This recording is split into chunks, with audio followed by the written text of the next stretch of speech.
beloved senior. Margaret liked being out. She liked being around people. She was very friendly, very outgoing. Is viciously murdered in her own home. Oh my Lord, it's her. And I pretty much lost it. I actually thought I was going to get sick. To be snuffed out in such a way is just horrific. Police uncover a trail of suspects. How would he know that information unless he was in the crime scene? Having people know how she was found and even what she was wearing is very suspicious. It just wasn't adding up. He was not being honest and something else was going on.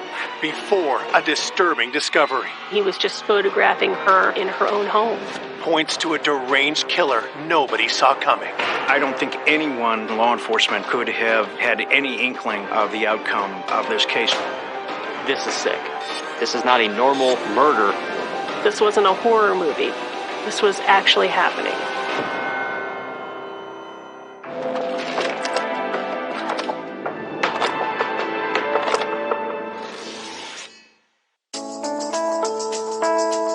Wadsworth, Ohio, a haven for families just outside Akron. Wadsworth, a very quiet town. It's very community-oriented. It's a great family community. It's very common for people not even to lock their doors because there's never a lot of crime that occurs right around in there. On a Monday morning, April 9th, 2018, the peace is interrupted when police receive a call from a worried citizen. Water Police. Yes, this is Howard Leisure. My aunt lives on Portage Street. A friend of ours stopped over there yesterday to check on her, and she was nowhere to be found. Okay. He says papers were on the porch for the last 3 days. What's her name? Margaret Douglas. Initially, the police department was contacted about Margaret being missing from her home. We don't know where she's at. She's 98 years old. Did she live there by herself? She lives there by herself, yeah. And she never locks her house. So our initial response was to look for Margaret to see if she had fallen inside her home and needed help. Patrol officers walked through it, yelling for her to see if she would answer. We continued to canvass the neighborhood, and we did not locate her. If her close friends, she's not with them, something's wrong. We contacted area hospitals and looked in any possible place that she could be. Margaret was just basically missing. That evening, Howard and his wife, Cindy, head to Margaret's home to help police with the search. They asked if we could come down and meet them at the house.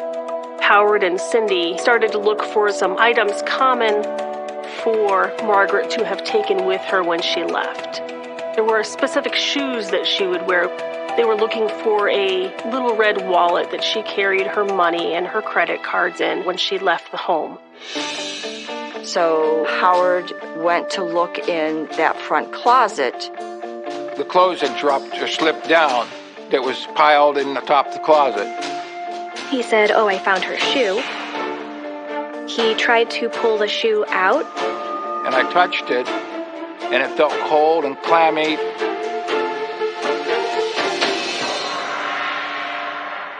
The shoe was still attached to Margaret, who was in the closet.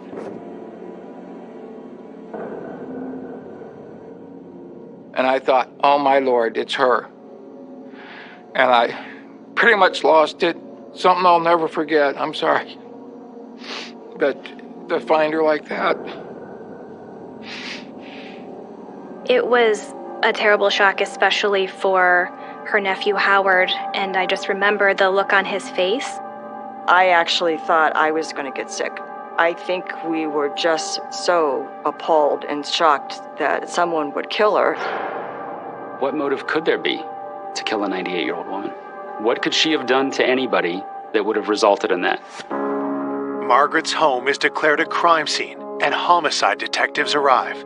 Margaret was positioned with her head down in the corner and her backside kind of up in the air. Her underpants were torn inside the closet there. Her nightgown was all unsnapped, and her bra was pulled up.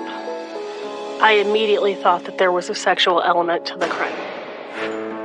There was a lot of trauma to Margaret's neck region, somebody was able to strangle her, and my assumption was manually due to the lack of any ligature marks. Looking at the condition of Margaret's body, rigor had came and gone.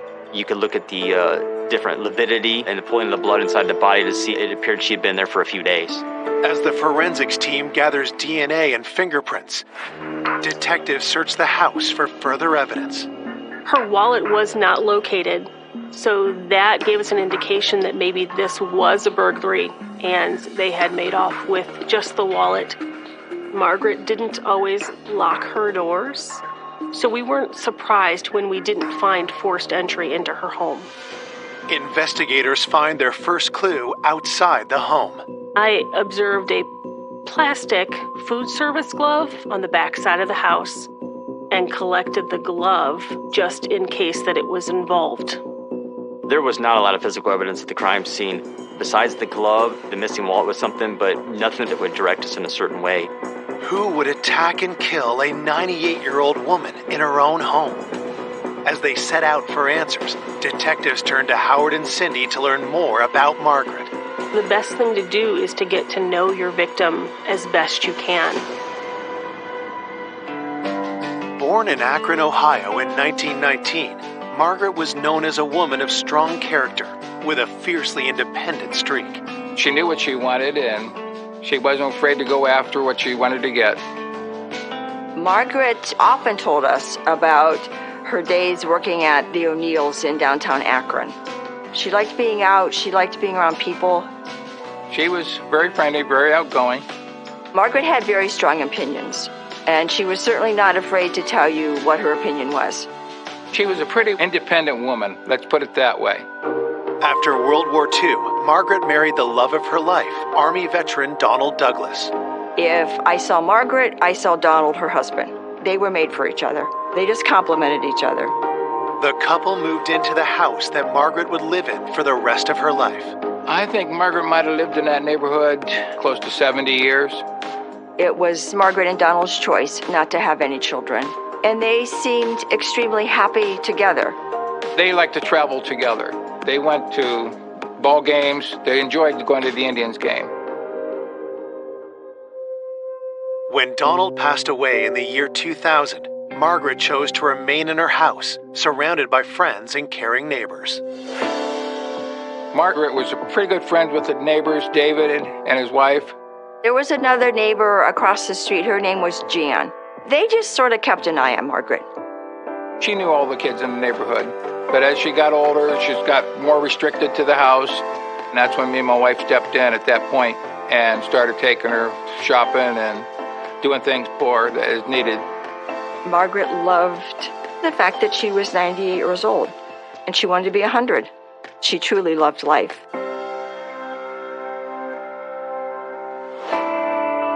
For someone to have lived such a wonderful, vibrant life, only to be snuffed out in such a way is just horrific. I have a grandmother that's similar in age. It's just very hit close to home. The investigators were under a tremendous amount of pressure. Every one of them took it very personally, and I think every one of them wanted to find justice very quickly for the family. At the onset, we had no clue. There was no direction. Maybe it's financial. Maybe it was a relationship issue. Maybe it was an argument that went too far and something happened that they didn't expect. But at that stage in the investigation, you just don't know. We need to start somewhere, so we start closest to her. So that would include looking at Howard and Cindy. We definitely leave everyone on the list until we can exclusively rule them out and have that be a certainty and not just a feeling. Coming up, is Margaret's killer hiding in plain sight? He knew details of where Margaret was found and in what state she was found. He's come back to the scene of a crime. Detectives unearth dark secrets. We found a journal about a desire to kill people.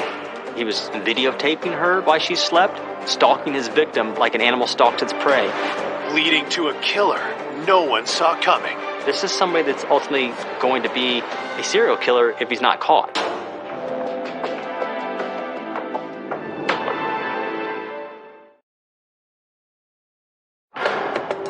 Police Police are investigating the murder of 98-year-old Margaret Douglas, whose body was discovered stuffed in a closet in her own home. I just can't imagine a 98-year-old woman being that terrified and not knowing what to do. It's definitely one of the most traumatic things I've ever had to experience in my years with the Wadsworth Police Department.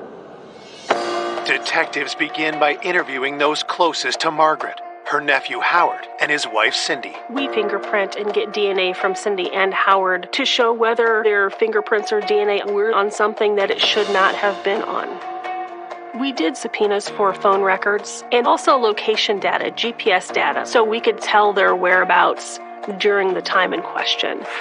Cindy and Howard lived approximately 30 or 40-minute drive away, but they would come into town a couple times a month to do her grocery shopping. She always paid with cash. We swung down, went to the bank, she threw $200 out to go shopping with. Police ask Howard about Margaret's finances. Was there anyone who stood to gain from her death? Margaret was really in charge of her own finances. We did look into those accounts and check for activity. We were never able to locate any activity that was out of the normal. Does she have a power of attorney or a will or anything then? No. We've been telling her she needs a will, she needs this. She would never take the time to do it. There was nobody that we could find that would have any financial gain from her death. Could Howard or Cindy think of anyone who might wish to harm Margaret? Any problems with her? Did she want to argue with people or anything like that? Nothing? No, sweet old lady. And nobody else, she didn't, have any problems with anybody that... Not that I know. She was... Margaret often milked. That's why there's so much discord about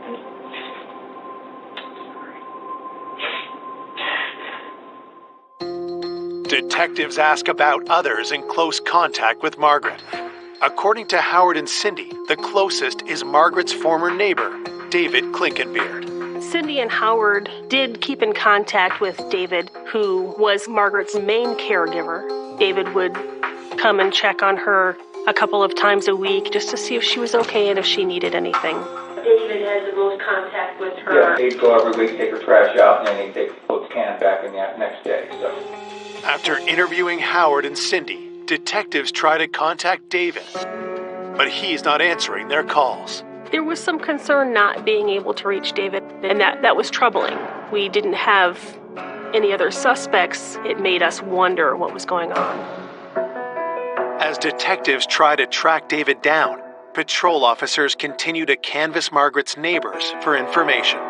During the canvass, we did learn that there had been some vehicles in the neighborhood that had been rifled through, and small items were taken out, like change and things like that. Is this somebody that was up by Margaret's house and found a crime of opportunity because it's somebody that they can maybe figure out lives alone?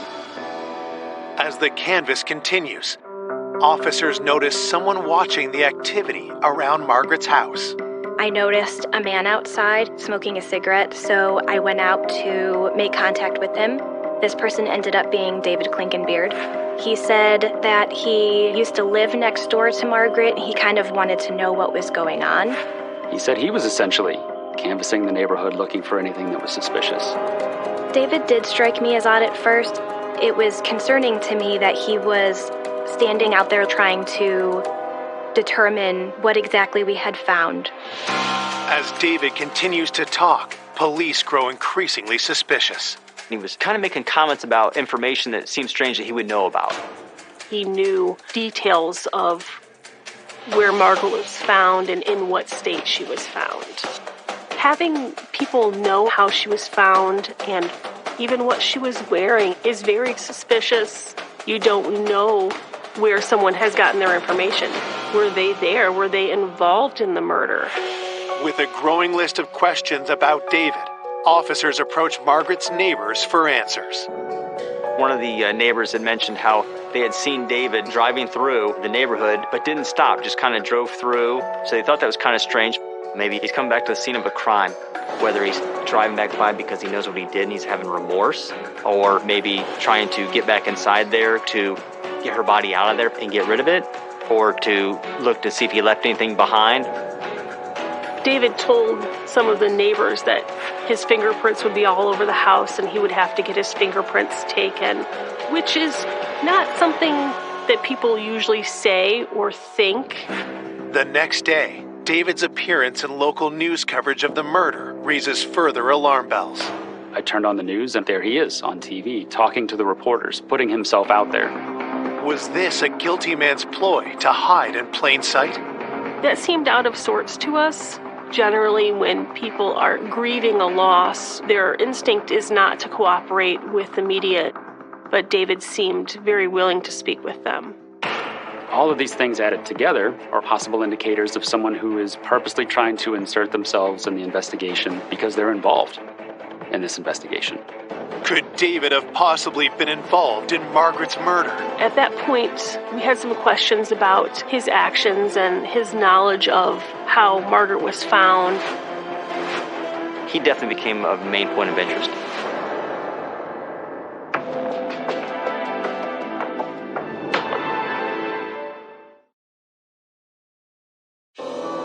On April 11th, 2 days after finding Margaret's body in her own home, police bring her former neighbor, David Klinkenbeard, in for questioning. David told us that he last saw Margaret when he was helping her with her trash can on Wednesday. You didn't come by on Thursday or Friday, not till Sunday? No, not till Sunday. On Sunday, he had gone over to the house and he didn't locate her.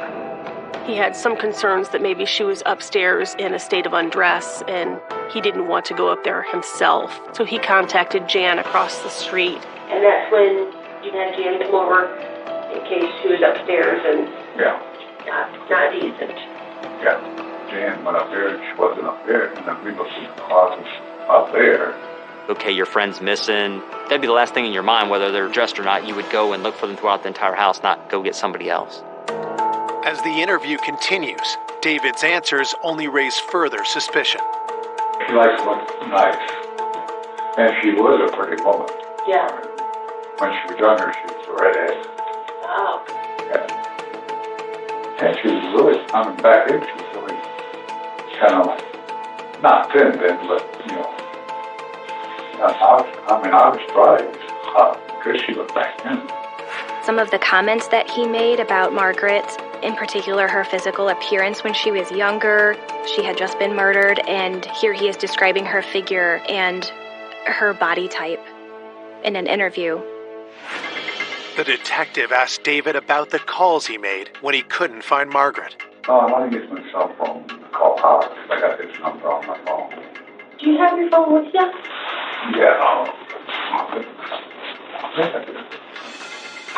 Would you mind if I had my computer guy just go through and write down the dates of your calls? He said he must have left it at home and didn't have it on his person. It seems strange because, in this day and age, nobody goes anywhere without their cell phone. Their cell phone is always on them. Investigators must now subpoena David's cell phone records. At the same time, they receive a forensics report from the crime scene. DNA belonging to Margaret was found on the glove that was discovered outside of Margaret's house. We believe that the suspect's DNA was on the inside of the glove. Would you mind if I was able to get a sample of your DNA? We know you're supposed to be in the house. Would that be okay with you? Yeah. Okay. Yeah. Detectives send David's DNA to compare against that found inside the glove.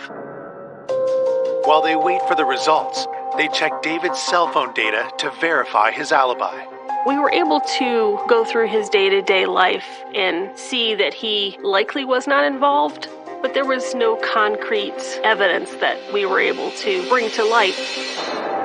Unlike the phone records, the DNA findings are conclusive.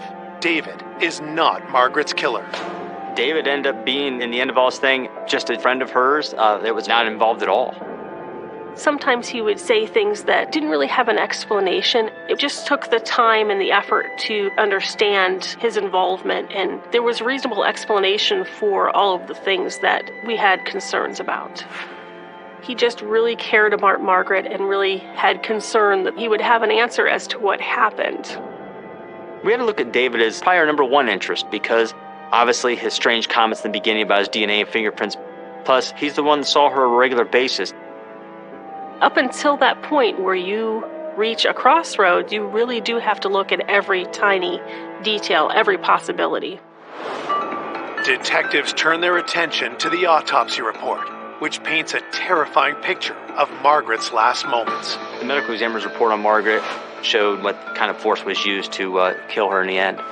She had contusions to her head, to her face. She had a fracture to her orbital socket. She had a fracture to her C7 vertebrae in her neck. It showed there was a compression there, which broke her neck. Margaret was not a frail woman. Not just anyone would be able to manually strangle her. While the autopsy finds no direct evidence of sexual assault, officers continue to suspect otherwise. Why would her underwear be ripped off of her? They weren't like pulled off, they were torn. There were other bodily fluids that were mixed in with the swabs from Margaret's body. The fact that someone took Margaret in such a horrific manner was a very difficult thing to handle.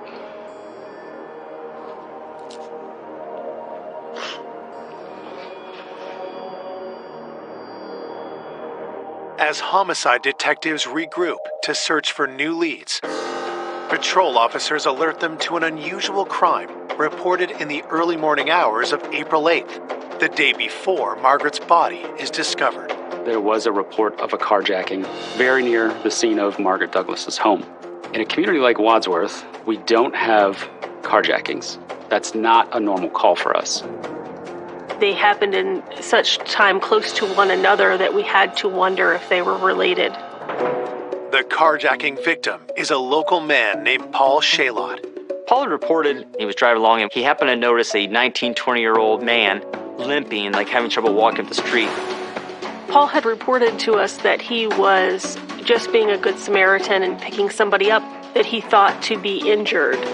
So as he went out to help him, he said the gentleman just slid into the driver's seat and then locked the doors, wouldn't let him in, and took off with his car.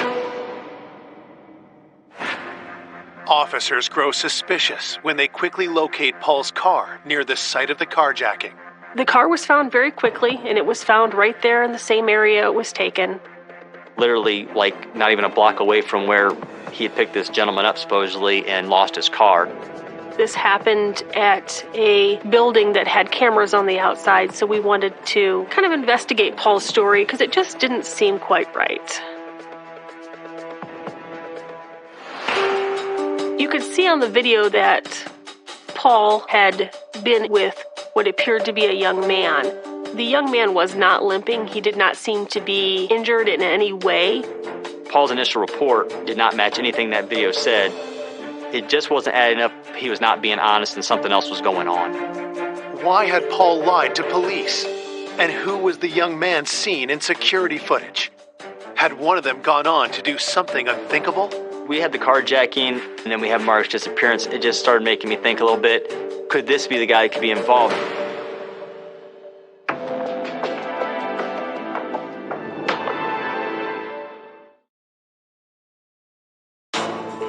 Police investigating the murder of 98-year-old Margaret Douglas have a potential new lead after learning of an alleged carjacking in her quiet neighborhood. Somebody that's willing to perpetrate a crime such as a carjacking makes you really wonder, is this related to a murder that's just happened a couple blocks away?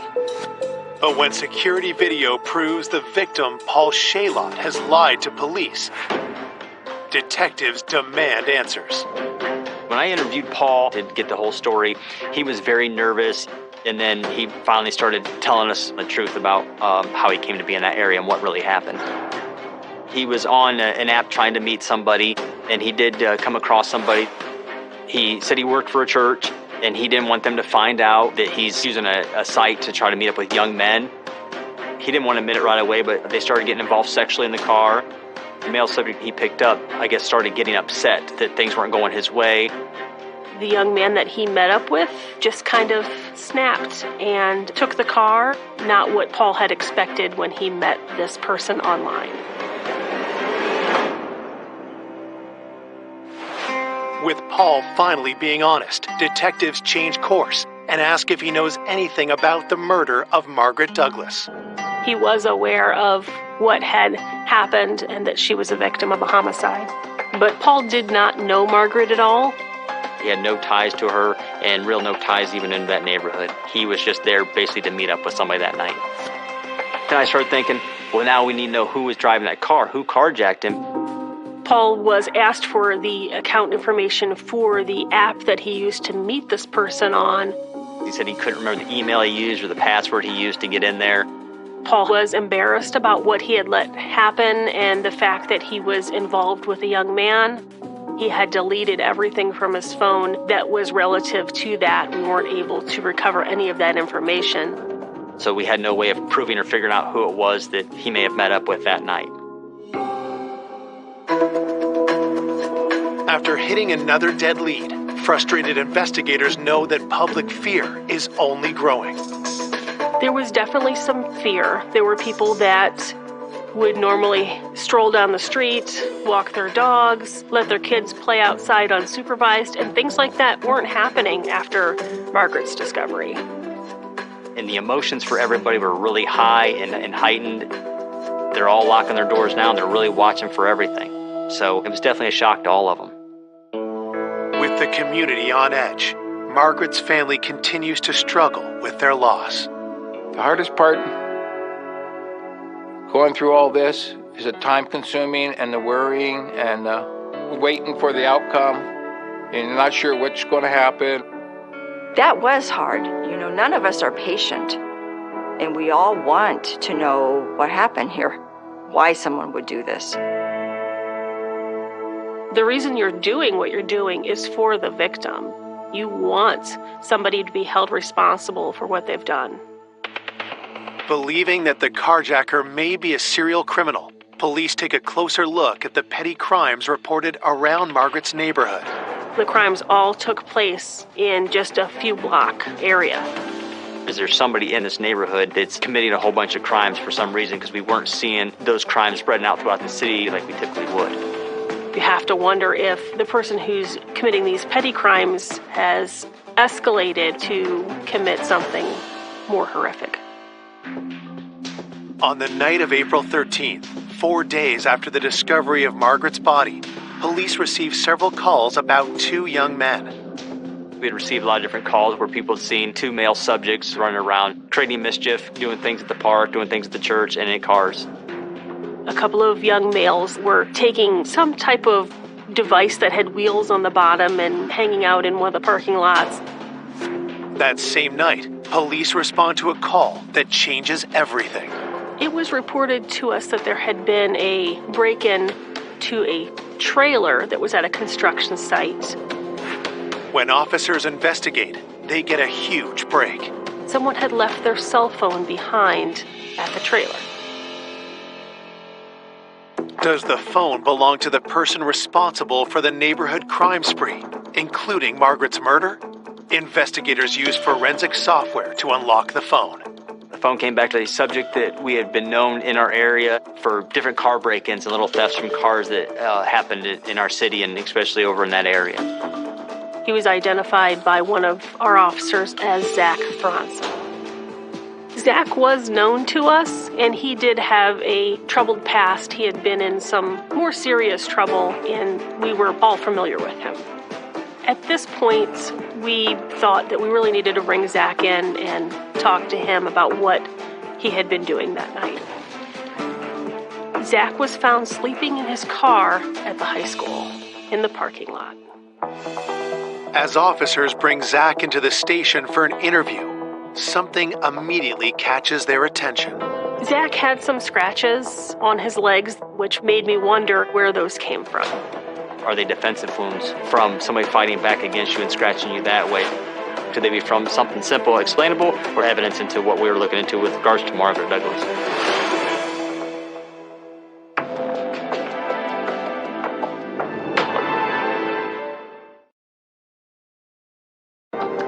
Police investigating the murder of Margaret Douglas have connected local teen Zach Thronson to a spate of crimes near her home. With the carjacking, we know there was supposed to be a young male. Now we have Zach running around, committing these little crimes, all within the same area around the same time frame. His phone was left behind at the trailer, so we knew for sure that he was involved in the crimes that were all seemingly tied together. Detectives cut to the chase and ask Zach if he killed Margaret Douglas. Zach, he owned up for little things he did, but he denied any knowledge of it or being involved at all. Detectives steer the interview to the identity of the teen seen with Zach in security footage. He said that he was out with his friend Gavin Ramsey, and that everything that had happened was all Gavin's idea. Gavin had been the one that was trying to break into the trailer, and that he was just standing by and watching it happen, just a presence during the time that Gavin was committing all the other petty crimes. Zach was definitely distancing himself, so there was some concern that he wasn't being honest about everything that they had done. For the moment, police decide not to charge Zach until they interview his friend, Gavin Ramsey. Gavin had been in trouble before, and his mom had dealt with that. She was going to hold him accountable for the things he had done.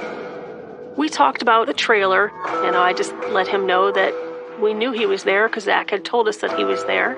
Property-type crimes and less serious crimes is what we talked about at first. That's just to see, is he going to own up to that? And then we'd continue from there into something more serious. You guys didn't take anything? Did you rummage through glove boxes or anything? Maybe like 50 times, but other than that, seriously nothing. He admitted to all of them. He would rifle through cars and take things that weren't of a lot of value, just to take things. Gavin told us during the interview he does it for a rush, so it wasn't about money or anything.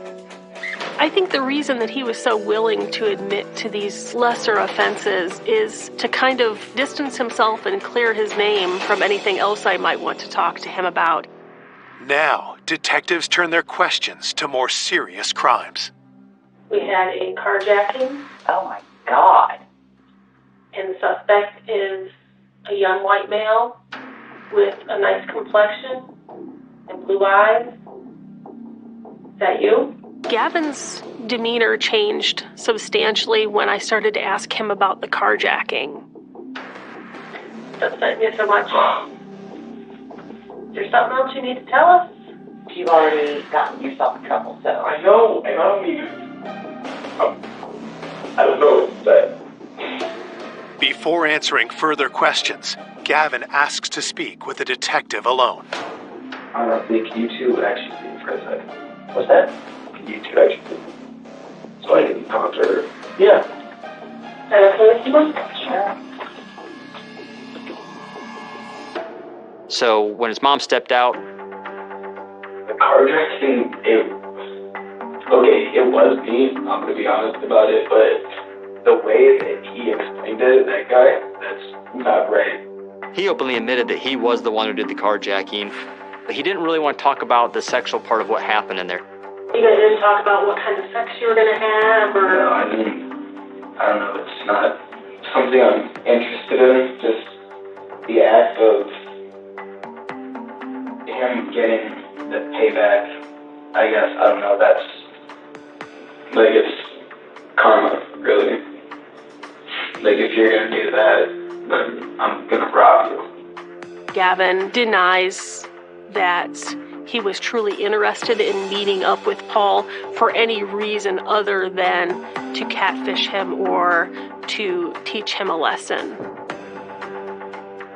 This is a kid that's admitting to going around breaking into cars, and it's not for theft, it's for a rush, so we know he's after the adrenaline. What else could he have possibly have done? With Gavin admitting to the carjacking, the interview turns to questions about Margaret Douglas. I specifically asked him if he had murdered Margaret, and he denied it. There was no reason that we would find your DNA inside her house, because we swabbed the hell out of that house. You shouldn't. I mean, if you've never been in there, then obviously we wouldn't. But, I mean, you name it. We swabbed it, we took it. I'm sure you know we were there all night. Yeah. He was hiding something. There was more to be said. I didn't feel that this avenue had been exhausted with him. This was something that we probably needed to revisit, maybe from another direction. For now, detectives allow Gavin to leave with his mother. At this point, we have nothing other than the petty crimes, which are handled through juvenile court, so we wouldn't actually take him into custody to hold him. But they have one request for Gavin's mother. I let her know that we had concerns and that I would like to look at his phone. I was expecting to find information about how maybe Gavin was victimized. Instead, what officers find on Gavin's phone changes everything. Officer Cooper discovered Google-type searches, murder in Wadsworth, Margaret Douglas investigation, Wadsworth PD reports on homicide investigation. Then, detectives find something they never would have imagined. There were actually photos and videos of Margaret Douglas.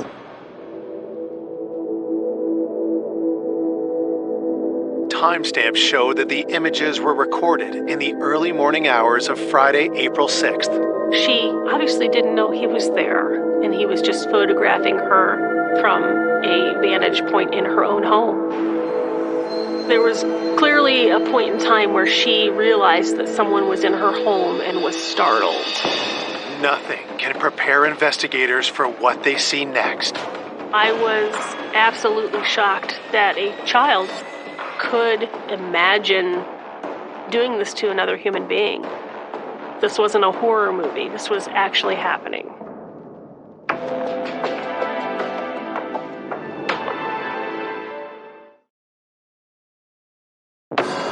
Detectives investigating the murder of 98-year-old Margaret Douglas have found disturbing evidence on a phone belonging to 17-year-old Gavin Ramsey. The first thought in my mind was, he knows we're going to discover this. And I could just imagine him fleeing. Police move quickly to take Gavin into custody. Once we picked him up, I briefly told his mom that we had discovered evidence on his phone and that we were going to take him back to the police department.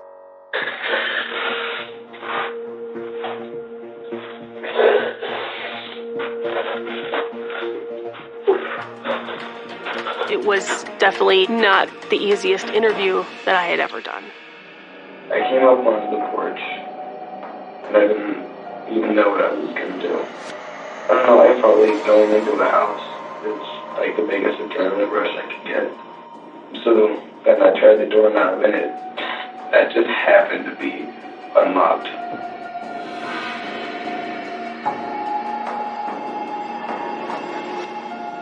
He was videotaping her while she slept, stalking his victim like an animal stalks its prey. So how long do you think you were in the house before you woke her up? I don't know, probably like 10, 15 minutes. You could see in some of the photos the obvious horror on her face as to what was happening. And then from the time you woke her up to the time you ended up on top of her, choking her, how long did that whole part take? That was probably like 5 minutes. He had used both hands to squeeze her neck and push her neck back against the floor, strangling her. He said that once he realized the gravity of what he was doing, it was too late, that she was already gone.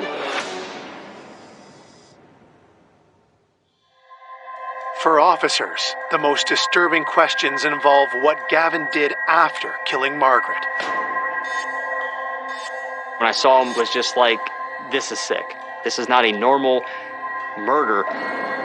The sexual nature of his actions was kind of a topic that he was not willing to talk about. He degraded her by using her for sexual things and videotaping and taking pictures. He'd actually been in there with her for a while. And then I checked my phone, and it said it was like 4 something, and I knew my mom had to get up at 5 for work. So he takes the body, finds the closet, because he has to get home. He throws in there to hide her because I don't want anybody to find her. I don't want anybody to know it's me. But was Margaret simply a random victim of Gavin's need for a rush? Or had he known her better than he'd initially let on? Gavin lived very close to Margaret Douglas, right around the corner from her house. Gavin had actually been to her house before, asking her about maybe cutting her grass, raking leaves, or even shoveling snow. He was out looking for little odd jobs around the neighborhood. The thought in the back of my mind was that Gavin had observed Margaret regularly and actually thought about the things that he would like to do and that she would make a good victim. Police arrest Gavin Ramsey for the murder of Margaret Douglas and get a search warrant for his bedroom. We found gloves matching the same style and type of glove that was found at the scene. In one of his drawers, I discovered Margaret's red wallet. Detectives then make an even more disturbing find. We also found a journal that had some writings about fantasies about murder. He had written almost like a book report on different serial killers. After reading those, there was no doubt in my mind that Gavin would kill again if he had the opportunity. This is something that he enjoys, that he finds pleasure in. This is somebody that's ultimately going to be a serial killer if he's not caught. Because of the heinous nature of the crime, the juvenile penal system is not equipped to deal with an individual such as Gavin Ramsey.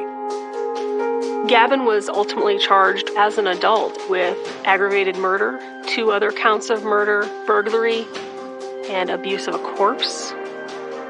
We requested that Mr. Ramsey receive the harshest penalty that the law would allow.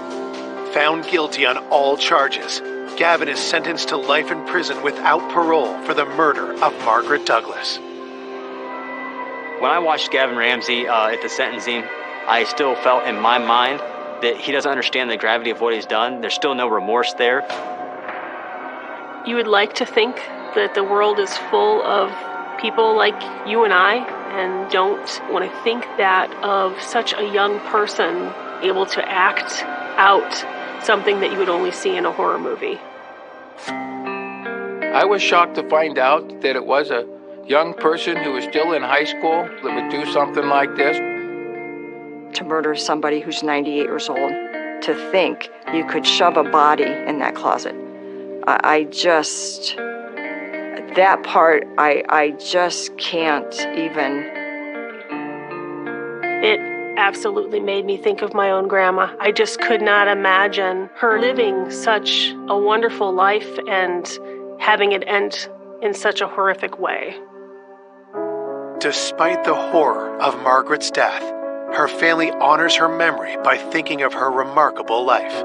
Margaret gave you an inspiration that you can still be 98 years old and be very functional, live in your own home, take care of yourself. She, to me, was just an inspiration. She led a full life and could have been longer. Margaret would want to be remembered as the person who took care of herself, cared about those around her, and was willing to do what she needed to do. My aunt was Margaret Douglas, and she was a wonderful woman. She was a great woman.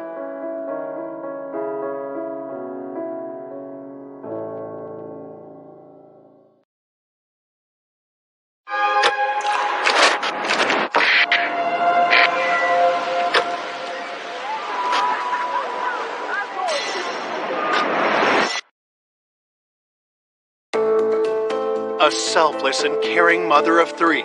She always thought about other people. She was just a bright light shining.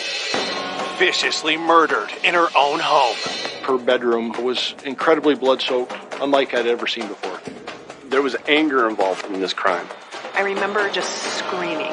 Investigators are sent down a rabbit hole of suspects. She didn't like him. She didn't trust him. It raised a red flag that there might be some sort of affair going on. She was jealous of her life, of what she had. There was clearly bad blood between them. Every lead appears to turn into a dead end. It just stalled. That was disheartening. Until a surprising witness comes forward. It was unbelievable. It was the break we were looking for. Exposing a killer no one saw coming. I was pretty shocked. I just remember being sick to my stomach.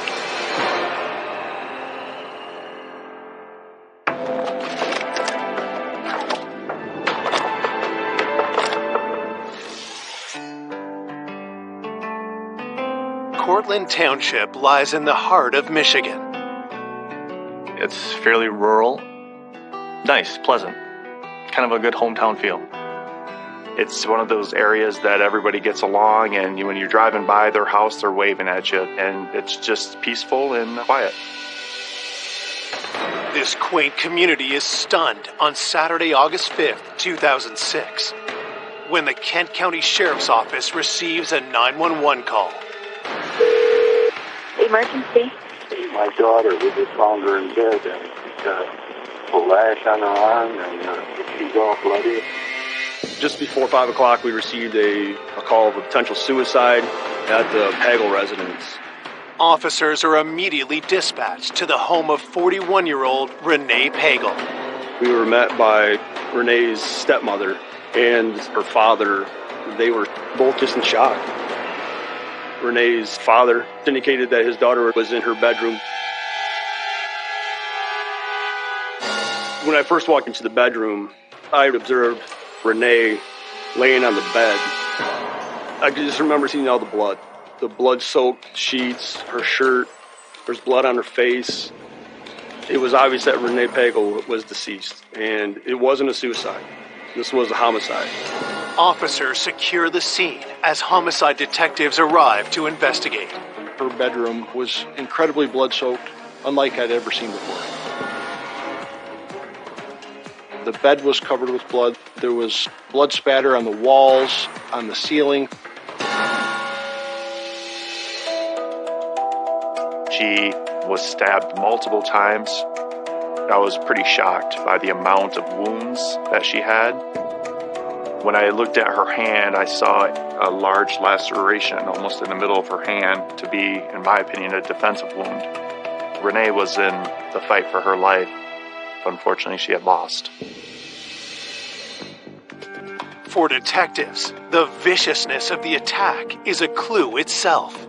It appears to us it's a crime of passion. Somebody has something against this victim, so much so that they want to brutalize this person as much as they possibly could. This was personal. Somebody went into that residence to murder Renee. Who in Renee's life would want to attack her and could be capable of such violence? Born in 1965, Renee's spirit was always full of joy. Renee was the most generous person I have ever known. She loved life. She was always smiling. Renee Pagel devoted her life to helping others. She was a nurse practitioner. She had done medical mission trips around the world. And then she also worked at a homeless clinic here in town. She always thought about other people. Renee's greatest joy was being a mother of 3. She loved her kids so much. She was a great mom. Recently separated from Michael, her husband of 10 years, Renee shared custody of her children while always remaining a devoted mother. The last couple years, because she wanted to be home with her kids and wanted to have some more normal hours, she chose to teach at a technical center. Even as a teacher, Renee found new ways to help people. One of her students had come into class one day and was really down, and Renee said, "What's the matter?" And she said, "Well, my dad is dying. He needs a kidney." And so Renee agreed to give her kidney to this man who she had never met. She was just so selfless. And it manifested itself in so many ways.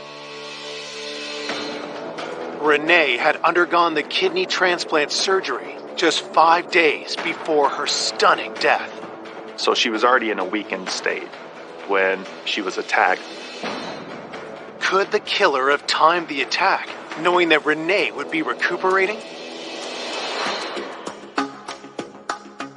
Detectives look closer at her injuries, hoping they'll reveal telling details about the murder weapon.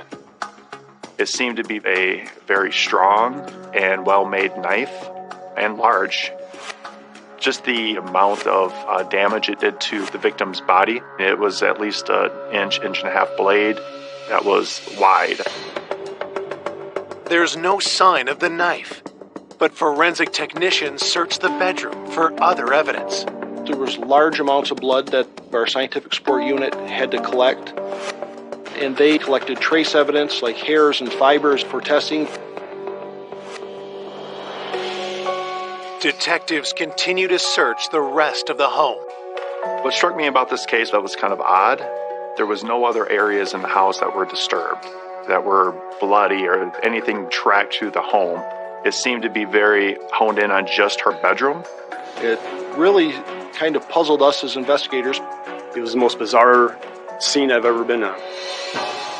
This person, in my opinion, had to know that they had to cover their tracks, and I think it was planned, and they thought this out ahead of time. As forensics continue their work, detectives speak with Renee's parents. Her father, obviously, he was extremely upset. What he had just found out, his daughter brutally murdered. Detectives ask her father to help them put together a picture of Renee's last known movements.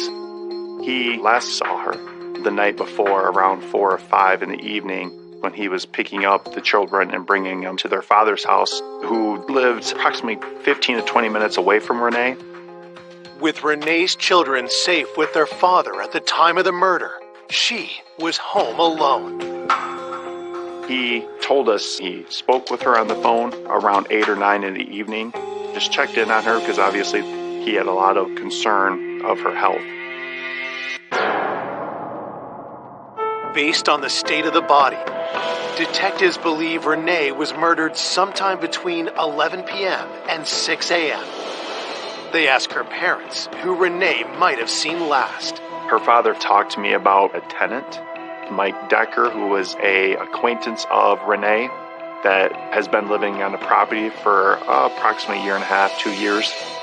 Also, he did speak about a contentious divorce with her husband, Michael, that she was going through. Mike wanted full custody. Mike wanted the home. Mike wanted to not work and have Renee work and be the provider. So that obviously piqued my interest. Could either of these men have possibly wanted Renee dead? Detectives know they have to hit the ground running right away. We have to find out who all these people are and go and start to question them to try to find out where they were on the night of the murder.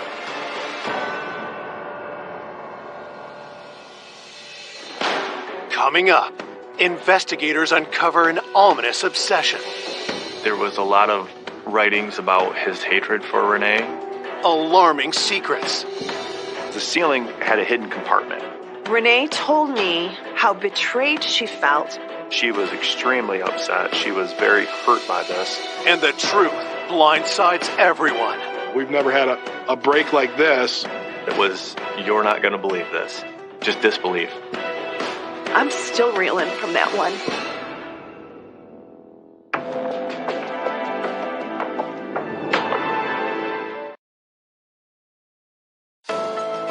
Detectives in a small Michigan town are investigating the vicious murder of 41-year-old mother of 3, Renee Pagel. Police are looking into 2 possible suspects, her tenant and her estranged husband. They first turn their attention to Renee's ex, Michael Pagel. In the beginning, they seemed like your average all-American couple. She did tell me that she did love him. She wanted marriage in a family, and he was the opportunity. She looked at him, I think the words were the knight in shining armor. And speaking to friends of the family, they described Michael as a fantastic dad. That he was always about his children. Nobody said anything bad about him. Married life seemed like a dream come true. until cracks started to appear. When I interviewed numerous people, I was told that Mike didn't want a full-time job. Mike wanted to be at home with the kids and let Renee do everything and support him. They were just having a lot of issues back and forth with one another. In early 2005, Mike abruptly surprised Renee with divorce papers. She was very shocked and just sickened to the core. There had been some turmoil in the past between them, but in her mind, things were actually getting better. They were kind of turning around, so she was blindsided by it. She said to me, he expected the house, the kids, and $2,000 a month. In June 2006, just 7 weeks before she was murdered, Renee and Michael had their day in divorce court. When the judge ruled in her favor and said that she got the kids, she got the house, and he was going to have to get a better paying job, something flipped in him. Was Michael so angered by the ruling that he killed Renee in a furious rage? There were a lot of things that put him at the top of our list as a potential suspect that had killed Renee. Detectives go to question Michael. When we arrived at Mike's house, he was not there. His mother said that he should be back shortly. And I said, just want to get an idea of what were you guys doing last night? And she said, well, Mike had the kids. They were having a fortnight in the living room where Mike had set up some pillows and some blankets. Then she stated about 8 in the morning, she and Michael had a brief conversation, and then they went about their day. So basically, she was giving him an alibi that he was home all night with the kids. As police finish the interview with his mother, Michael arrives. I explained to him that something had happened to Renee, and we would like to speak to you about this. When Michael was told that she had passed away, there was no reaction out of him. And immediately, without me even going any further, Michael reached into his wallet and gave me an attorney card and said, yeah, I've been told not to talk to the police. Here's my attorney. So I thought that was extremely odd that Michael didn't want to dig further into what happened to Renee. After consulting with his divorce attorney, he told investigators he wouldn't answer any questions. Michael's reticence to cooperate is a red flag, and on August 6th, the day after Renee's murder, police arrive at his home with a search warrant. We're looking for any type of knife that may have been used during the murder. We took a lot of knives from the house, but we found no knives that matched the length and the size and the different characteristics of the knife that was used. Police also collect hair samples and fingerprints from Michael. We wanted to get photos of his body to make sure that there was no cuts or anything on him. We wanted to look at clothing to see if there was any blood trace evidence anywhere. All the forensic evidence that we collected, we never found anything that was useful in our investigation. All the knives in his home were examined, and there was nothing to link them to this crime. We had no murder weapon. We had no real evidence. There was nothing. It was clean. So when we left that search warrant, I would say we really came out empty-handed. We didn't have anything to tie this murder to Mike Pagel. Despite his potential motive, Michael Pagel drops off detectives' list of suspects, while news of Renee's violent death quickly spreads across town. Her friend called me and said, Chris, Renee's dead. It was surreal. I remember curling up in a fetal position and just screaming. I screamed. I was angry. As her friends and loved ones struggle with her death, Renee's autopsy report comes in. Cause of death was blunt force trauma, homicide. It was a large, heavy-duty knife that was used on her. The autopsy revealed upwards of 50 stab wounds. There were numerous lacerations to the hands and the feet, suggesting defensive wounds. She was stabbed over 50 times. I'm still reeling from that one. It was so brutal. Detectives continue their investigation and now focus their attention on Renee's tenant, Mike Decker. She had this barn that had an upstairs apartment, and he was a renter. The barn was about 75 yards away from the main home. He could have been involved. He could have been a witness. He could have overheard something. One of her friends believed that the week of her surgery, Renee was going to have pizza with Mike Decker, and that she felt that there was some type of maybe a relationship going on. So that sparked our interest. I mean, if he's having a relationship with Renee, did something happen to cause him to get upset and potentially do this horrific crime? We had to find him immediately.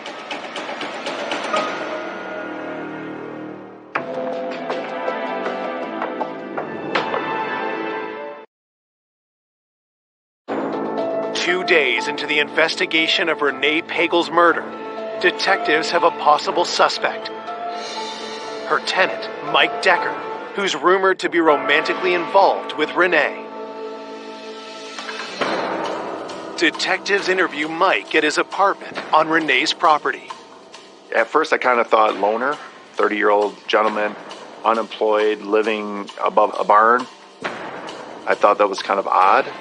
When we were speaking to Mr. Decker, we asked him if he was having a relationship with Renee, romantic or whatnot. Mike said that the relationship is more of a friendship or a kindness thing, no romantic involvement. He denied having any dinner with Renee over the past week. He stated that it was actually a month or two before he suggested that they go out for pizza just as friends, but Renee had turned that down because she was busy.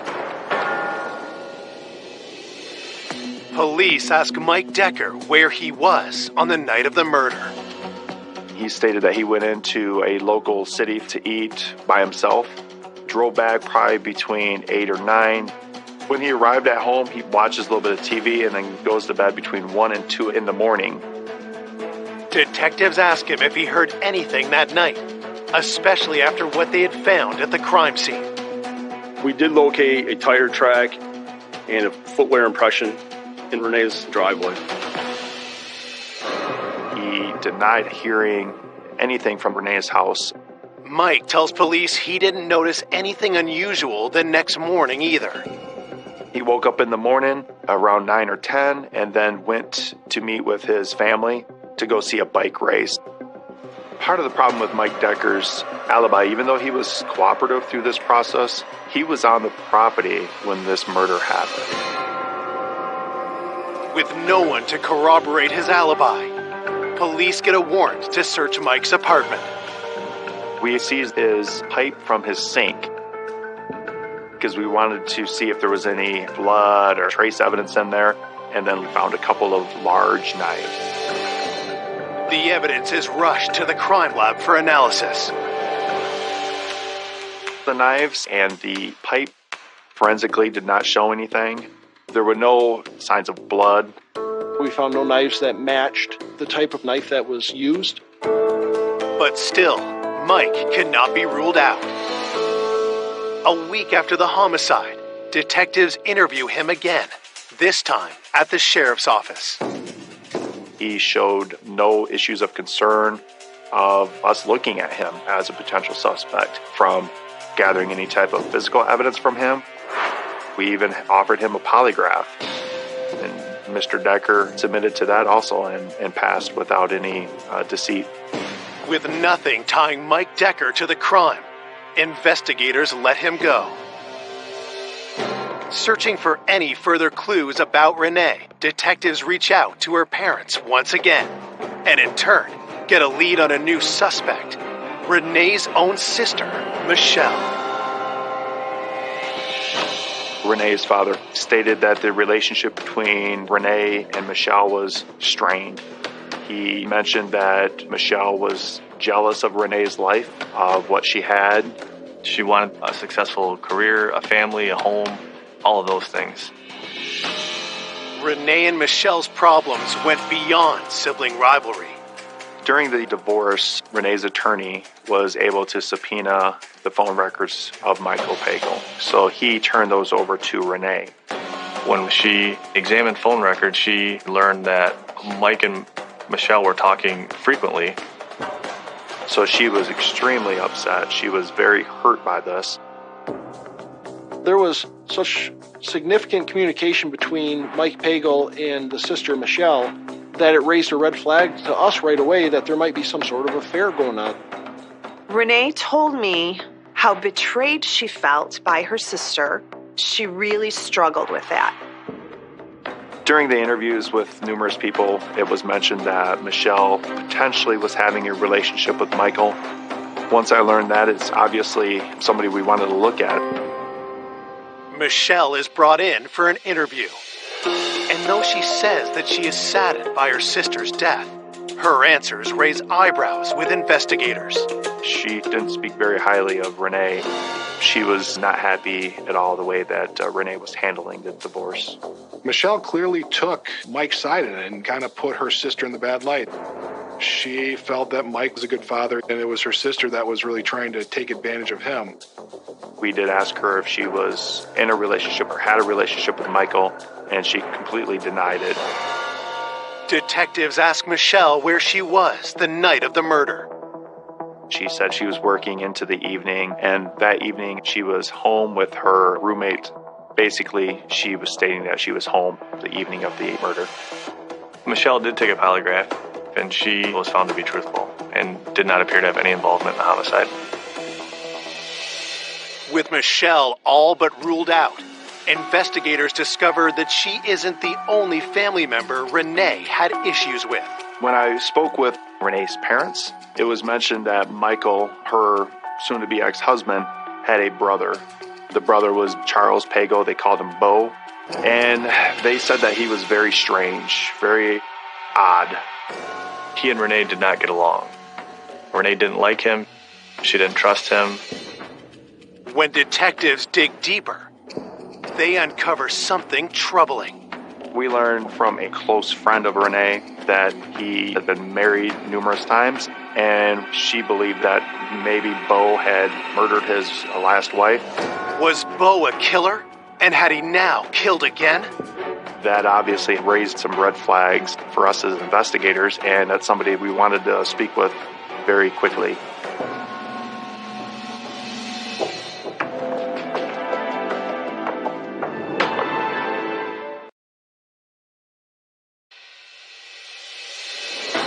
Detectives investigating the vicious stabbing of Renee Pagel are looking at her estranged husband's brother, Bo Pagel. Bo was married 3 times in the past, and one of his ex-wives died under suspicious circumstances. One of Renee's friends gives a statement to police claiming that she believed Bo may have killed his ex-wife. Obviously, what really sent us his way was the potential murder of his last wife, so that had our attention. Detectives must determine if Bo could actually be a killer. They look deeper into his background. Bo was a loner, lived at home with his mom. We learned that he was on-the-road trucker, and he traveled all over the country. He would be gone days at a time. Investigators also look closer at Bo and Renee's fractured relationship.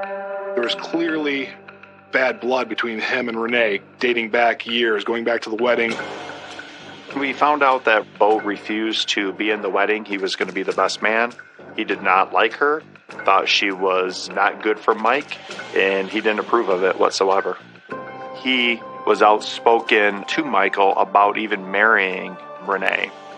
And I think the relationship between Bo and Mike was really more of an estranged relationship for the 10 years that Mike and Renee were married. But after Renee and Michael's separation, everything changed. I do know that once Mike filed for divorce, he and Bo rekindled that relationship and became pretty close. Bo was, I believe, happy that Renee was now out of the picture and he could have his brother back. Could Bo have wanted Renee permanently out of Michael's life? Detectives bring him in for questioning. So we interviewed Bo, and he denied any knowledge of the murder, denied any involvement. Bo had said that through the week he was on the road trucking. He got home Thursday night. Bo's alibi was that he was essentially across the state. He had driven a route the day of the homicide. He had gotten back around 6 o'clock and had gone out with some friends for dinner. And then afterwards, he stated he went home, spoke to his daughter, and then went to bed. And then the next morning got up and went canoeing with his daughter. We contacted his work. We spoke to the family that he actually had dinner with that Friday evening to account for they were with him, what restaurant, until what time. It pretty much matched up. Though most of his story checks out, no one can confirm that Bo was at home at the time of Renee's murder. Needing more information, detectives reach out to Bo's daughter. We confirmed with her that they went on the canoe trip in the morning. Bo's daughter also puts to rest any suspicion that Bo was responsible for her mother's death. She gave us details about her mother that we didn't know. She was a diabetic, she had some blood sugar problems, and she really didn't care for going to the doctor. So she didn't seek the medical help that she needed, and that ultimately is what resulted in her death.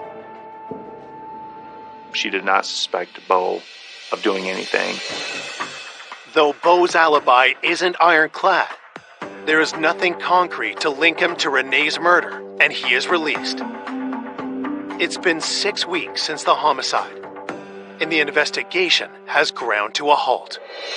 The reason that we were stuck is because there was no physical evidence that would help tie any one person to this crime. We looked at every person. The estranged husband, his brother Bo, Renee's sister, and Renee's tenant. And there was nothing to link them to this crime. Police continue investigating for many months. But with no fresh leads, the case goes cold. It just stalled. There was a point where I felt that we would never have a conclusion in this case. It was just sad that we couldn't bring closure to Renee and to her family. As the months went by, I was just like, what is going on? Once the months turns into years, that was disheartening. For 13 years, there are no new developments in the case. But through it all, Renee's best friend never gives up hope. We created a website in the year 2007, and it was a really therapeutic way for people to come and grieve and share stories. And that website was very effective in getting the word out about Renee's murder, doing whatever it took to find justice for Renee. In a stunning turn of events, on November 18th, 2019, Chris Crandall receives a surprising message on social media. Mike's brother, Bo, sent me a friend request. And of course, I was very startled. And it was just after that I got a message from Bo. All of a sudden, after all these years, Bo wanted to talk.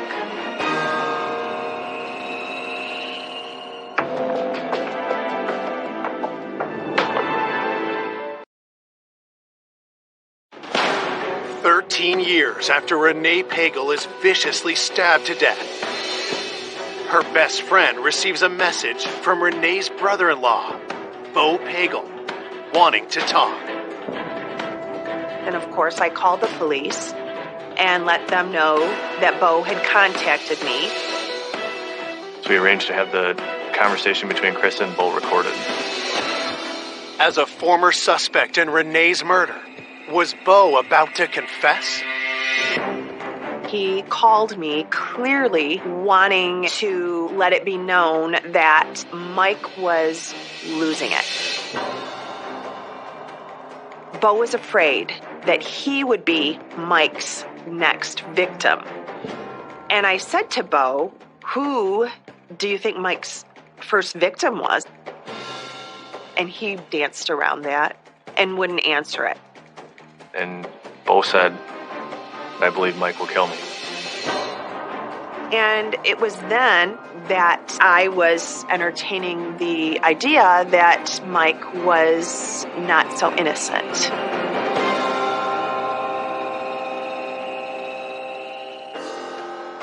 I listened to that conversation and was very concerned. Bo believes Mike's capable of killing somebody. We felt this was a big break. We now knew that Bo may have information about whether or not Mike did commit murder. On February 3rd, 2020, 2 months after his conversation with Chris Crandall, police formally interview Bo. I just asked him to tell us what he knew about anybody being involved in Renee's murder, and he quickly told us that Mike Pagel was responsible for Renee's murder. It's a stunning revelation. It was the break we were looking for. It was the big piece of information that we needed. Knowing this is their chance to finally solve Renee's murder, police get an official statement from Bo. Bo laid out the story for us. Back in 2011, Bo and Mike decided to go out. Mike grabbed a 6-pack of beer, and they just drove around and talked as brothers. And they stopped over the top of one bridge over a small river, and in the midst of that conversation, Mike produced a bag, and inside the bag was a knife that was wrapped in a cloth, and Mike made the comment to Bo of, "This is how I finalized my divorce," which was a complete shock to Bo. And it immediately made Bo angry. He said, "I believed you for all these years, we've supported you, and come to find out you're the one responsible. I can't believe you would have done that." And I think this made Mike angry. He expected Bo to congratulate him. So the way Bo described it was out of frustration. Mike took the knife and threw it into the river. Bo described it as about a 12-inch long, bigger knife, and it appeared to be a very strong, sturdy knife. Investigators get Bo to show them exactly where Michael had thrown the knife. There was quite a bit of old metal, various pieces of cars and other things inside the river, and in my opinion, that wasn't a safe diving environment. We had to find another means to search the bottom of the river. Police wonder if they will be able to recover a knife that has been in the water for 9 years. Then, one of the detectives comes up with an idea. It's called a rare earth magnet. The magnet is something that I've had at home, and it just came to mind as an option for a way to search the watery area and to grab whatever metal pieces were on the bottom of the river. It was tremendously impressive for him to come up with his own homemade magnet device. And, he concocted his own fishing line and pulling it through the stream, which is remarkable. Police spend 3 days painstakingly dragging the riverbed with no success. So we were on our last few passes of the river, and I began pulling toward my side, and then it was, "You're not going to believe this," just disbelief. The knife was stuck to the magnet, and it was exactly as Bo described.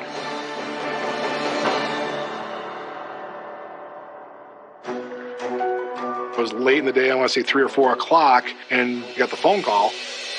He got the knife. I'm like, no, are you kidding me? He got the knife, no. And this is the magnet and the knife exactly as we found it. It was awesome. It was everything you could hope for when you're investigating a case, to get that piece of evidence that you know you need, that you really weren't sure if it was going to be there, but there it is. Police now need to confirm if the knife found matches the knife used in Renee Pagel's murder. We brought it down to the medical examiner's office. They viewed it and instantly said, absolutely. It's consistent with the injuries that are on Renee's body. We were very confident we had the murder weapon. Unbelievable. We've never had a break like this. We got the needle in the haystack by finding the knife, and now we had a murder weapon that backed up what a witness said. It allowed us to validate Bo's statement that that knife was thrown in that water by Mike Pagel. On February 6th, 2020, 13 years after Renee's death, Michael Pagel is officially charged with her murder. So this case was going to hinge a lot on the testimony of Bo, but it's still circumstantial evidence. And is the jury going to believe him or not? In the midst of that, the defense attorneys asked if we would consider a plea offer. When someone asks for a plea, it usually means that they're willing to tell the truth. And in this case, that was one of the conditions, is we wanted to hear the truth as part of the plea agreement. The prosecution agrees to a plea deal of second-degree murder and a minimum of 25 years in prison. We wanted to get a term of years to make sure he was old enough that he would never harm anyone again. On May 20th, 2020, 55-year-old Michael Pagel agrees to plead guilty to second-degree murder, avoiding a trial by jury. But at his plea hearing, Michael suddenly turns the case on its head. It was unbelievable. And I just remember being sick to my stomach.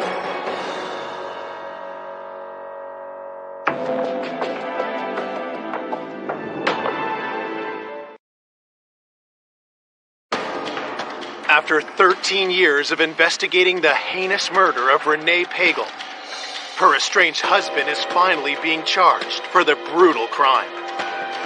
But at his plea hearing, Michael makes an admission that takes everyone by surprise. I cleared my brother, Charles Pagel, to kill Renee Pagel. Charles Pagel murdered Renee Pagel.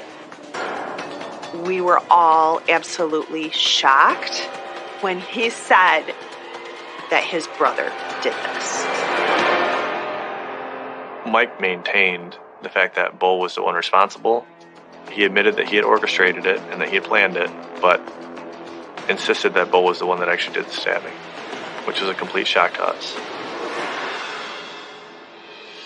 We had investigated and we found no evidence, nothing to directly tie Bo Pagel to this murder.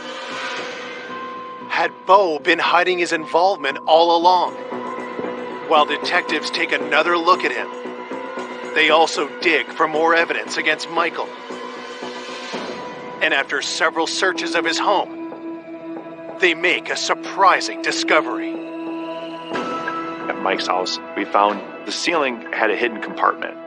When we took this down, we found 3 hard drives in this hidden compartment.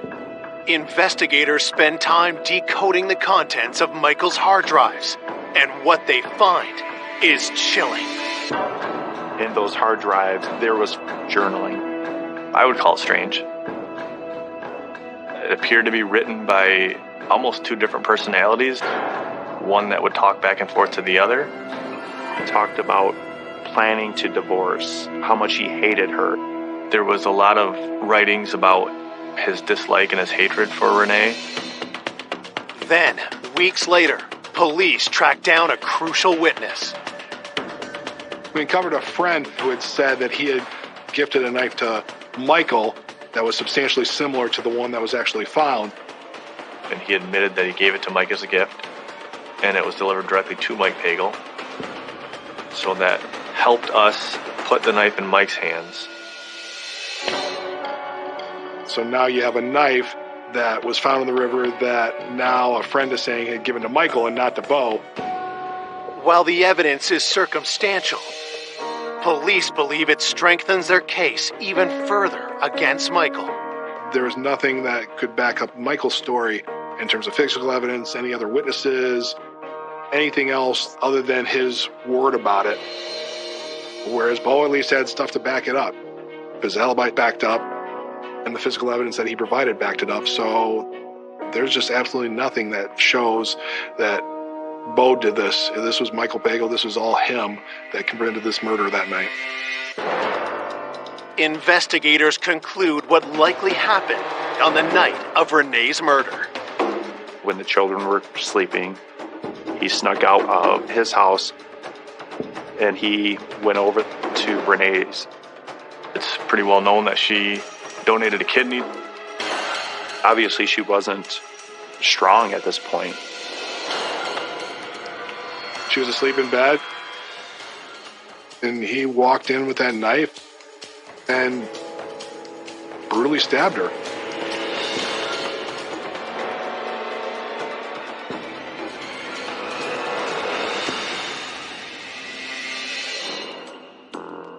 I believe that Mike no doubt planned this out. There's no way you leave a crime scene that clean and it's not carefully planned. How he absolutely didn't leave a blood drop, a fingerprint, a mark, any physical evidence. Mo tells us about Mike commenting that he had worn coveralls and galoshes. So he had taken precaution to not get his clothes bloody, and that he had removed those items and then put them in a garbage bag and left. And that the clothes were later burned. He's not a stupid man. He knew enough to cover his tracks. He went in there purposely. He had an intent, he had a purpose, and he went in there to kill her, and he did. There was anger involved in this crime. This was evil. But why would Michael kill Renee? I believe Mike Pagel was very upset with the way the divorce was proceeding, that he didn't get sole custody of the children, that he didn't get the family home. Things just weren't going his way. He's got motive, and if anybody's got rage, it's the about-to-be ex-husband who's not getting what he wanted. I think that the writing was on the wall for him that this was the end. On October 5th, 2020, Michael Pagel is sentenced to 25 to 50 years in prison. I never thought it would take 14 years to bring justice to Renee and to her family.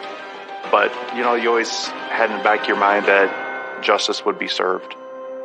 It was incredible exhilaration, and I do believe that the information that I provided and the passion that I poured into this did help. Renee's loved ones will always be inspired by her memory. The friendship that we had was deep. It was eternal. She brought so much beauty to this world. She was just a bright light shining. Oh, I miss her.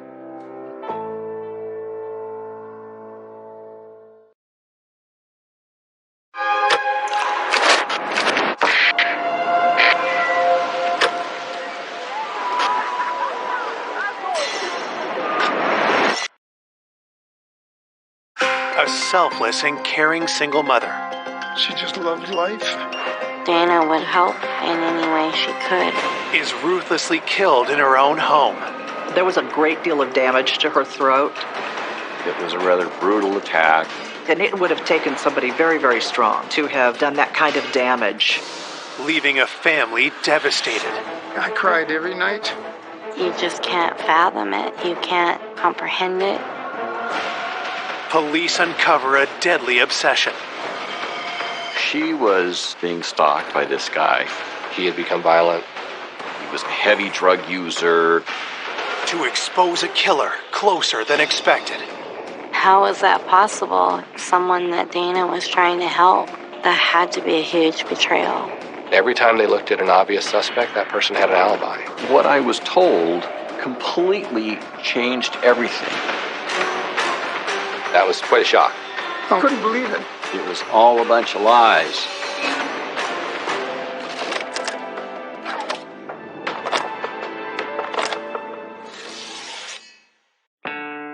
Puyallup, Washington. A charming and peaceful town at the foot of Mount Rainier.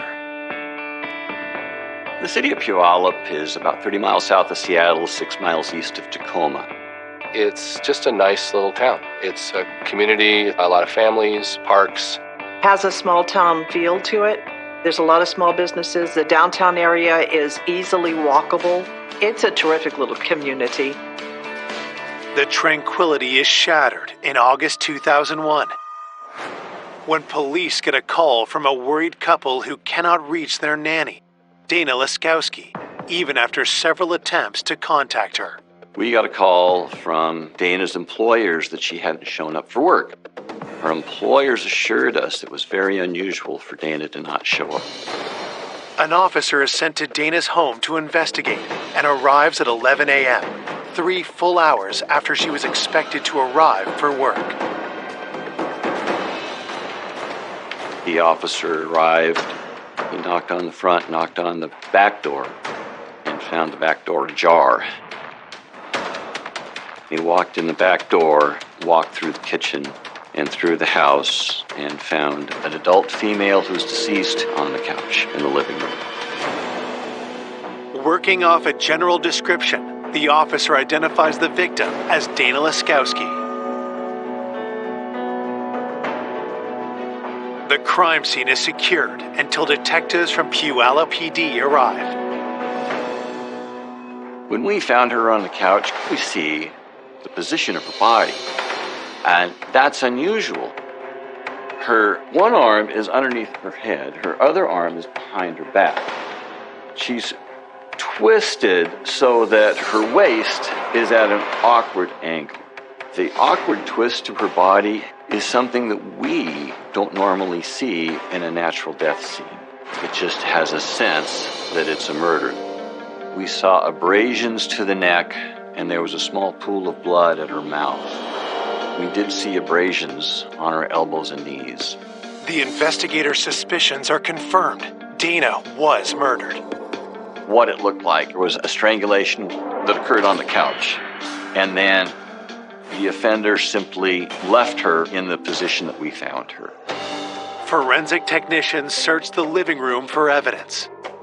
Primarily, the items that we collected were either hair or fibers, and then extensively processed for fingerprints. When we were processing the carpet, we discovered blood trail or spatter of some sort. The locations of those were believed to be consistent with the struggle. Investigators continue their work throughout the rest of the home. It looked to me like the house had been ransacked.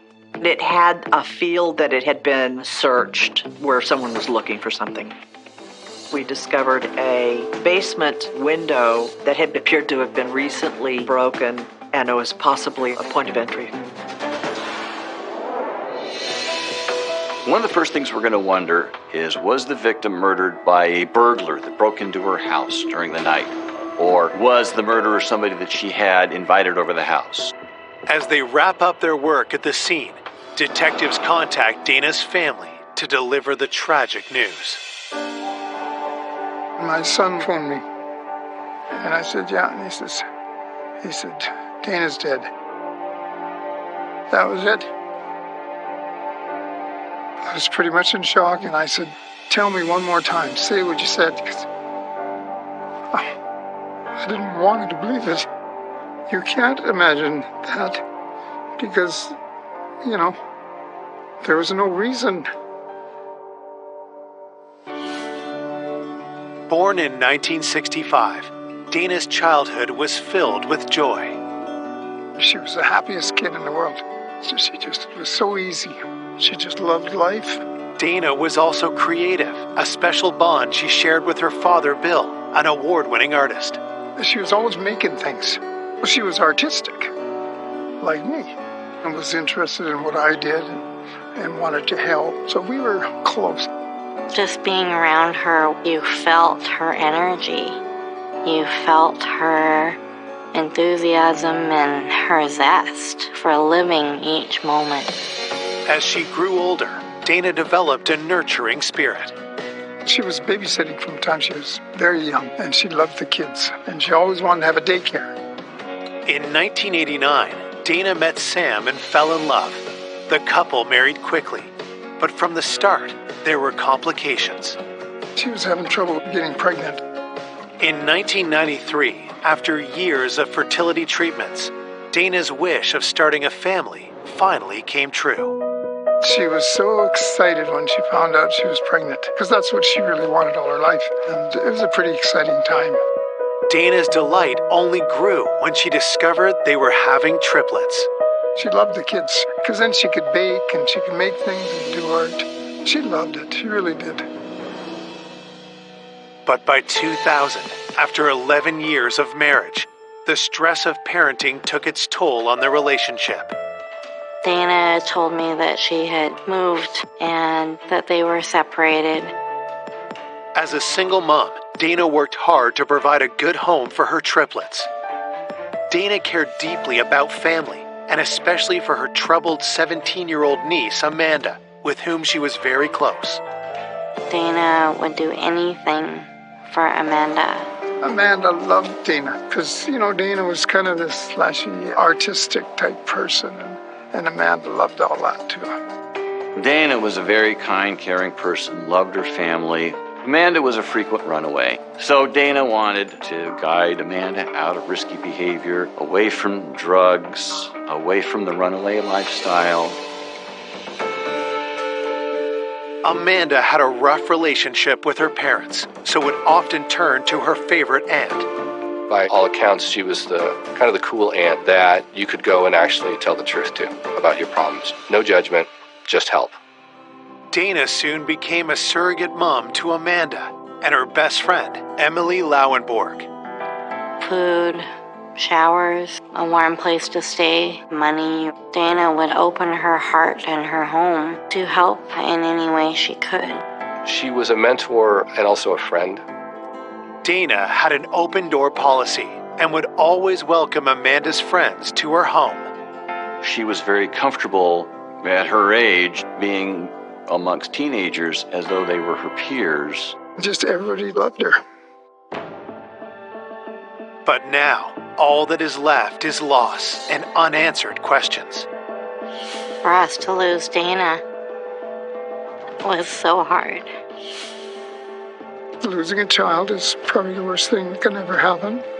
And, she shouldn't have died before me. Who would want this loving and generous spirit dead? And why?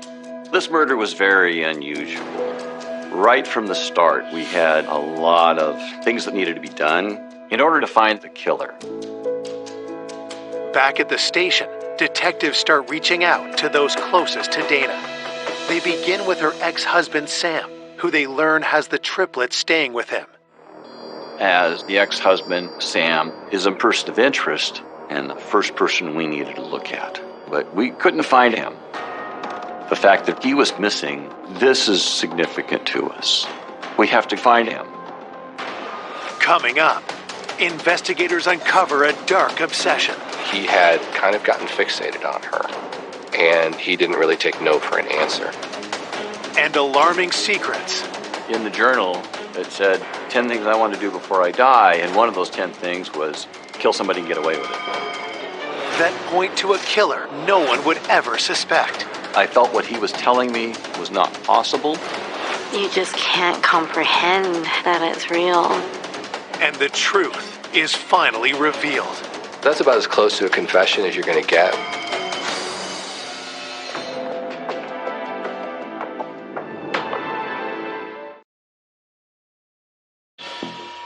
Police investigating the murder of mother of three, Dana Laskowski, are trying to track down her estranged husband, Sam, when suddenly they receive a surprise call. Sam actually reached out to the police to try to find out what had happened. Sam, it turned out he had taken his kids camping and away from his phone and away from contact. And so when he got back to civilization, he had all these messages that Dana was murdered. So we went up to interview Sam, Dana's ex.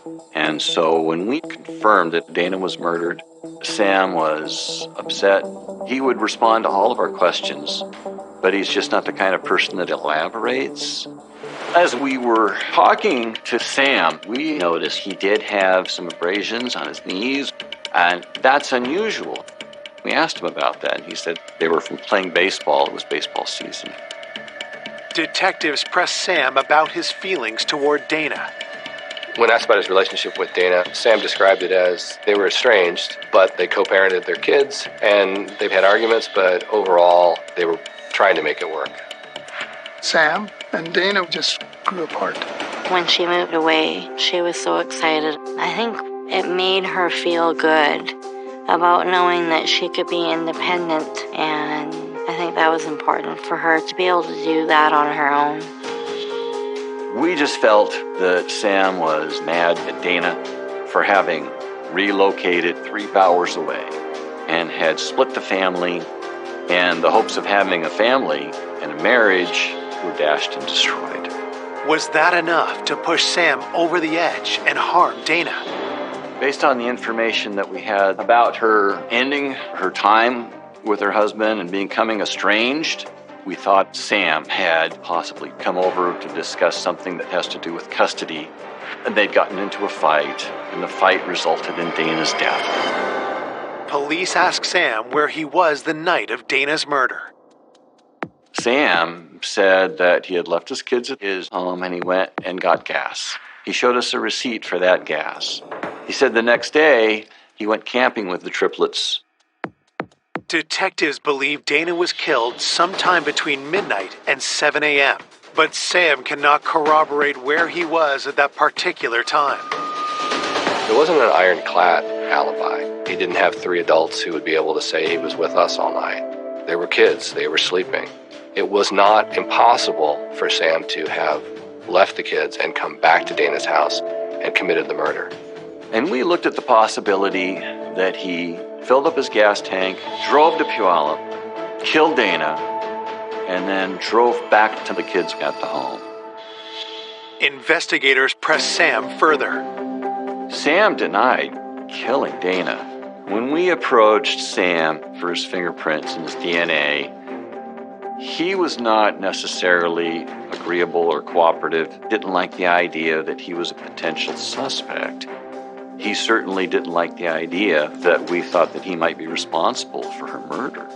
Sam didn't really want to cooperate with requests for DNA and hair samples. Sam's behavior may be suspicious, but police have no concrete evidence to tie him to the murder. You can't charge someone with a crime just because their alibi isn't ironclad. You can't charge them with a crime because they can't prove they were someplace else. You have to prove that they committed that crime. There has to be evidence at the scene that connects the person to the crime. And so in this particular case, they didn't have that with Sam. While police seek hard evidence against Sam, Dana's autopsy results come in. The results were that she had died of strangulation. The cause of death was a fracture of the cricoid cartilage in her throat. There was a great deal of damage to her throat, her windpipe, and it would have taken somebody very, very strong to have done that kind of damage.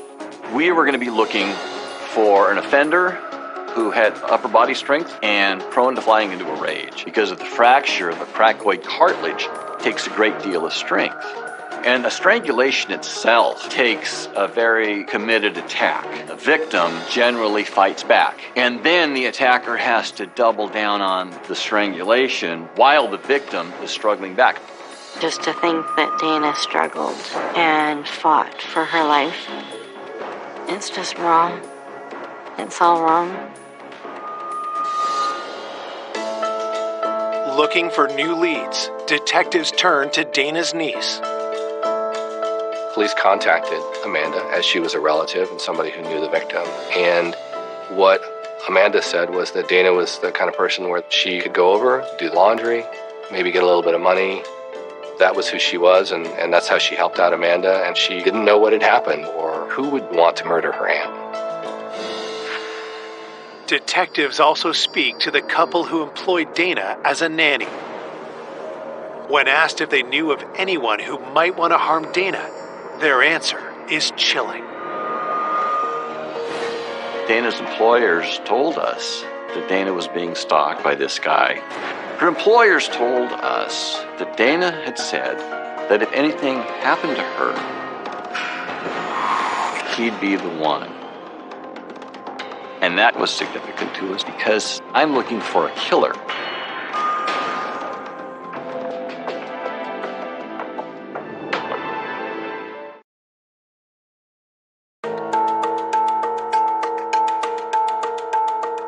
Police investigating the strangling of Dana Laskowski have been told that she was being harassed by a stalker.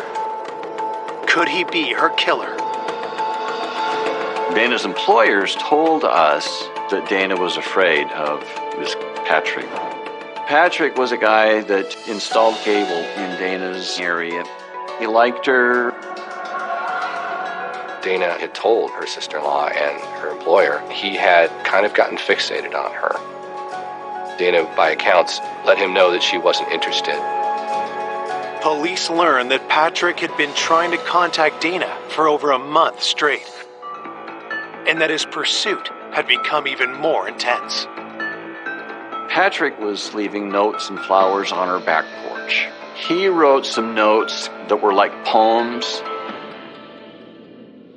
Then, the messages took a disturbing turn.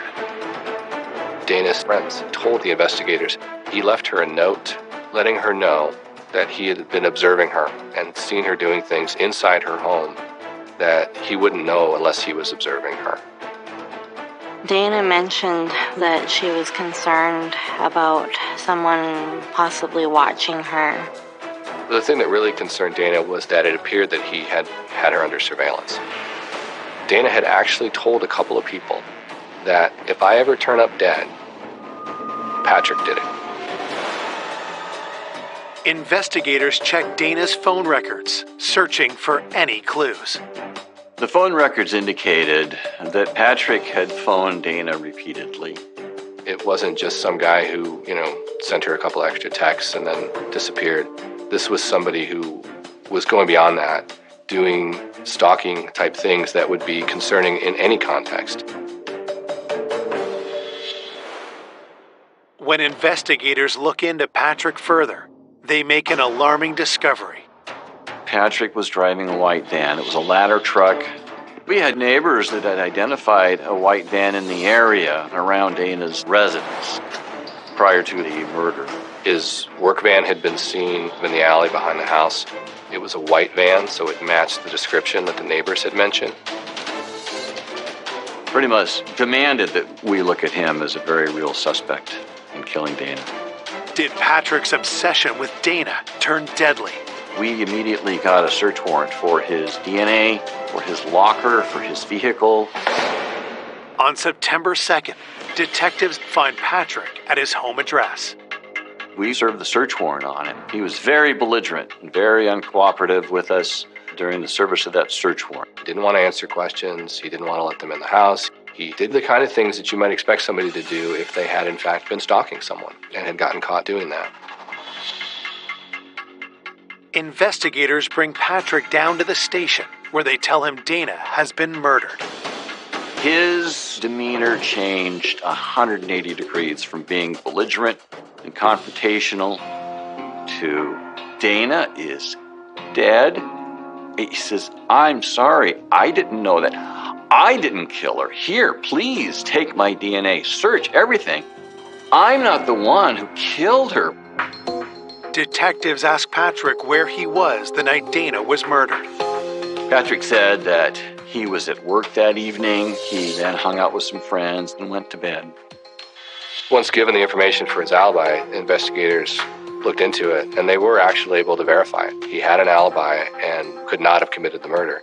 We also ruled out Patrick's ladder truck with the van the neighbors told us that they saw drive around Dana's residence. There was nothing in the service of the search warrant or in our investigation that indicated that Patrick wasn't being truthful with us. Given what he had done and the ways in which he had scared Dana prior to that, he's very lucky that his alibi could be confirmed.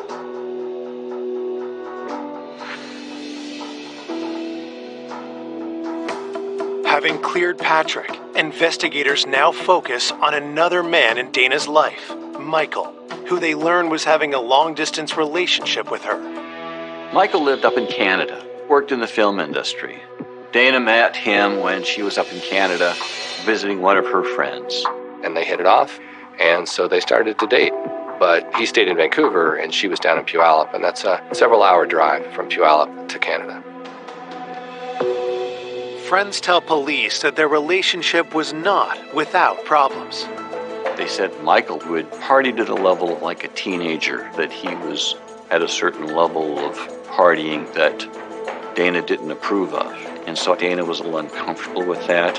There'd been a point where Dana had broken it off, but he was still interested, so they tried to make it work and get back together. But when detectives dig deeper, they learn Michael has a darker side. We were told that Michael was a biker, that he was a heavy drug user. Police also uncover a significant piece of information. Dana confessed to a friend that she'd had a one-night stand. And when Dana had that one-night stand, she was still in a relationship with Michael. Could this have been a motive for Michael to kill Dana? When we found out that Dana had a one-night stand, we looked at Michael as a potential suspect, possibly murdering Dana out of revenge.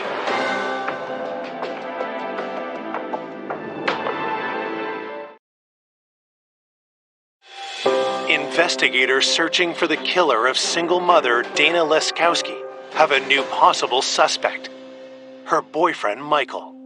Detectives want to know if an infidelity may have led to Dana's death. That caused us to believe that we had to rule him out as a person of interest. Michael lived in Canada, so we went up, and when we talked to Michael about Dana's death, it appeared to us that he was very emotionally overcome by it, that Dana was the love of his life, and that she had been taken out of his life, and that he was very seriously grieved. Michael also tells police he knew about the one-night stand, but had moved on. Detectives press him further.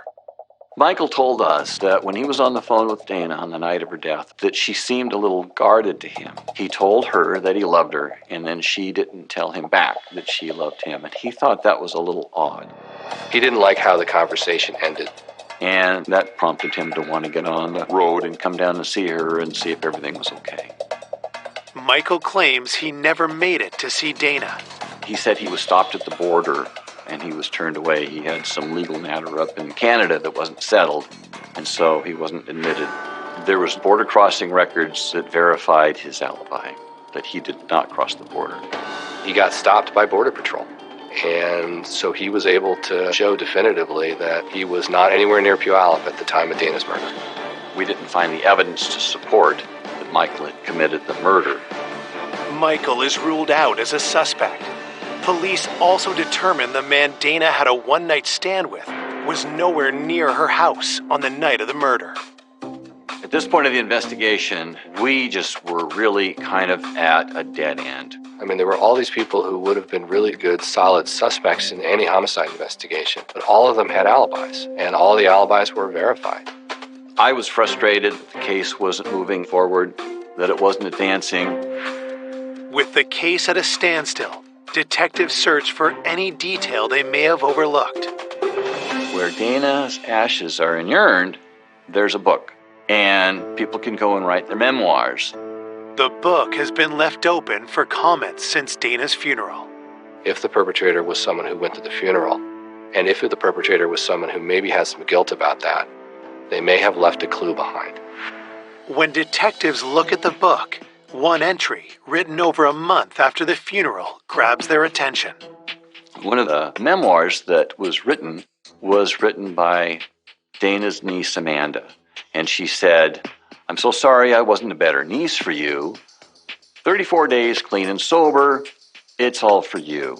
That was significant. There was something about the way that she'd written it that suggested it was a communication to Dana of remorse and to make amends for what had happened. And it was something that was significant enough to follow up on. Why did Amanda write that she had let Dana down? Detectives have a hunch that she may know more about her aunt's death than she's been letting on. That's it. That's the key. The key is the niece. I called Amanda in for an interview. When I asked her, "What do you know?" she said, "I wasn't there. I don't know what happened." With Dana gone, Amanda has been missing a mother figure, getting into trouble, and as detectives learn, spending time with a rough crowd. In the center of Puyallup downtown, we had Pioneer Park, and a lot of troubled teens would hang out there. The park kids called themselves the Park Rats. Amanda usually would be out around town in the middle of the night, hanging out with the Park Rats. Dana would often welcome Amanda's circle of friends into her own home. Could one of the Park Rats that Amanda knows have been somehow involved in Dana's death? And I talked to her about who of her friends would meet this profile of having upper body strength, prone to flying into a rage. And Amanda said, well, it sounds like you're describing Blaine. She said Blaine actually attacked her on a couch, and it was a rather brutal attack. Blaine had come on to her, and that she had rejected him, and that he had become violent. Had Blaine tried the same thing on Dana, only for things to turn deadly? Blaine had been in Dana's house before, in some casual get-togethers, and possibly Dana would have rebuffed that advance, and that Blaine would be the kind to fly into a rage.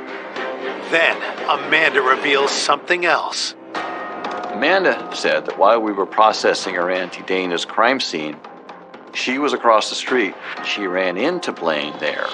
She said that Blaine had scratches on his arms. When I get this information from Amanda, I look into Blaine and I find that he's got a violent past and he has quite a criminal history. Police learn that Blaine's rap sheet is extensive and littered with drug and gun charges. I felt he was a very good person of interest in the murder of Dana Laskowski. But there's a big problem.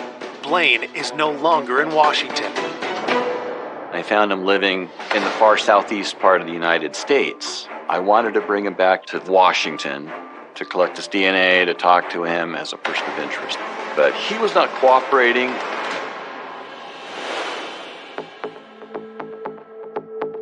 As investigators attempt to extradite Blaine, they seek out known criminals he's associated with and find one of them, a friend of Blaine's, serving time in jail.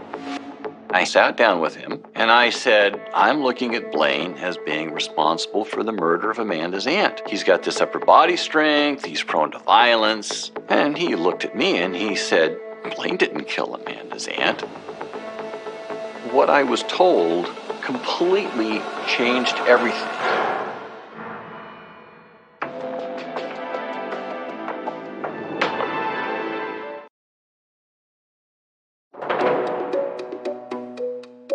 Detectives hunting the killer of Dana Laskowski have a new suspect, Blaine, the troubled friend of Dana's beloved niece, Amanda.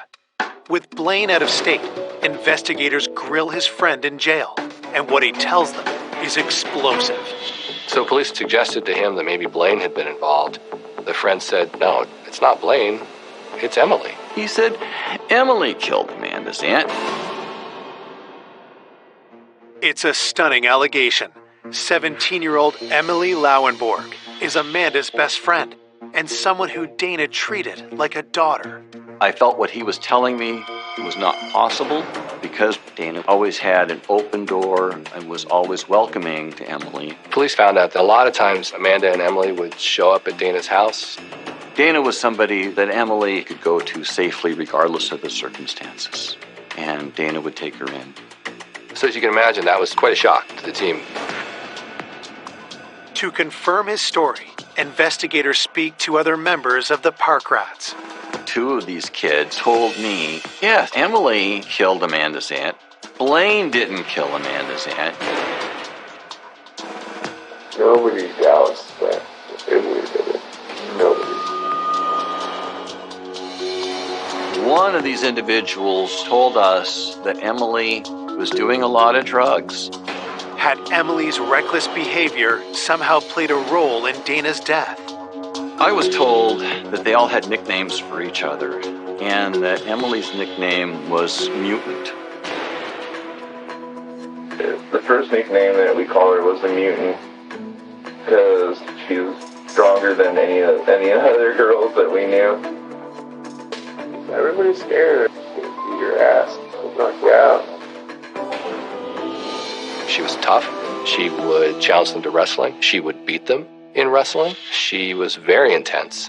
And I was told she's able to choke people. She would wrap one arm around their neck, grab the other hand, and flip their body over her hip.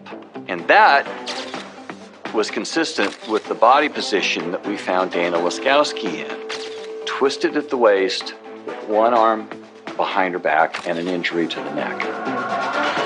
And so the initial thought that it can't be her was slowly replaced with, well, maybe it could be her. She's intense, she's strong, and everybody seems to be kind of scared of her. Did Emily actually kill Dana? And if she did, what could be her motive for committing such a heinous crime? Investigators bring Emily in for an interview. I sat down with her, and I had a tape recorder, and she said, "Aren't you going to turn that thing on?" I would say she was quite self-confident, a little cocky. She was not particularly cooperative with efforts to talk to her about what happened.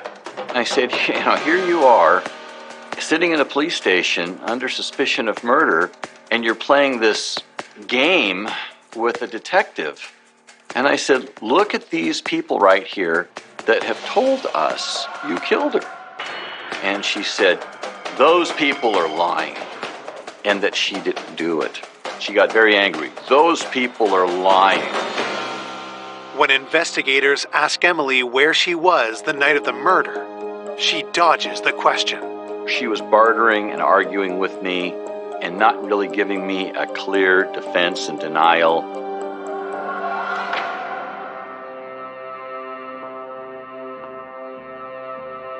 Officers obtain a warrant to search Emily's residence.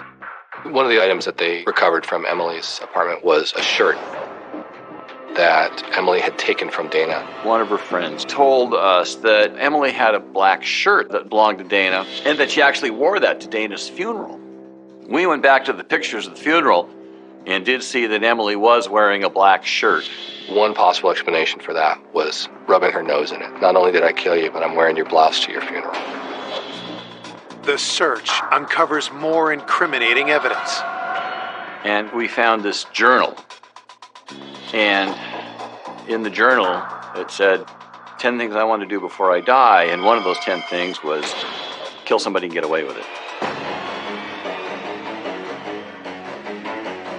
One of the statements in the journal that Emily wrote in her own hand when talking about Amanda, because she'd gotten into an argument with Amanda, was, I could effing strangle that bitch just like her aunt.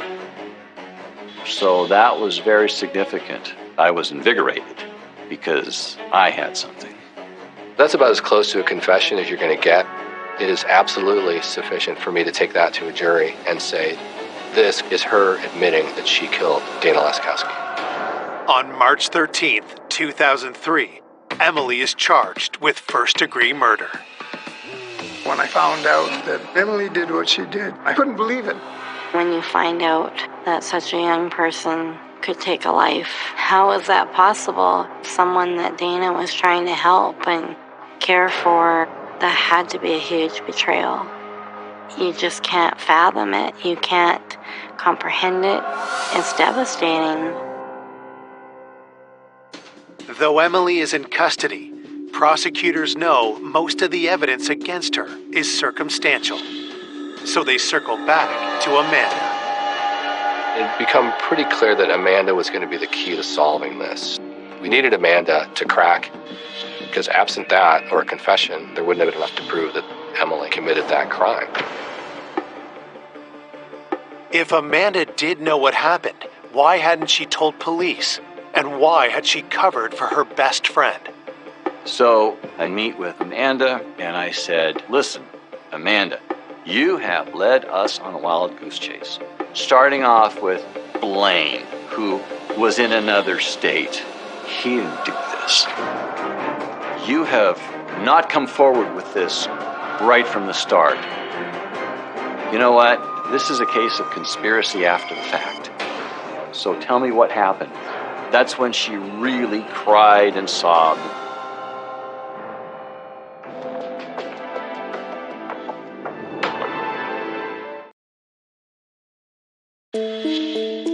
Police have charged local teen Emily Lauenborg with the murder of Dana Laskowski. Now, investigators suspect Emily's best friend, Amanda, Dana's own niece, may also be involved. I said, all right, tell me what happened. You've sent us on every possible goose chase and every rabbit trail you could head us down. It was all a bunch of lies. Through tears, Amanda makes a horrific revelation. Amanda disclosed that she and Emily came to Dana's house and they came to the back door. They were high on some drugs and they just went up to try to get some money. And Emily was rude and Dana said, "You girls have to go." Things quickly escalate.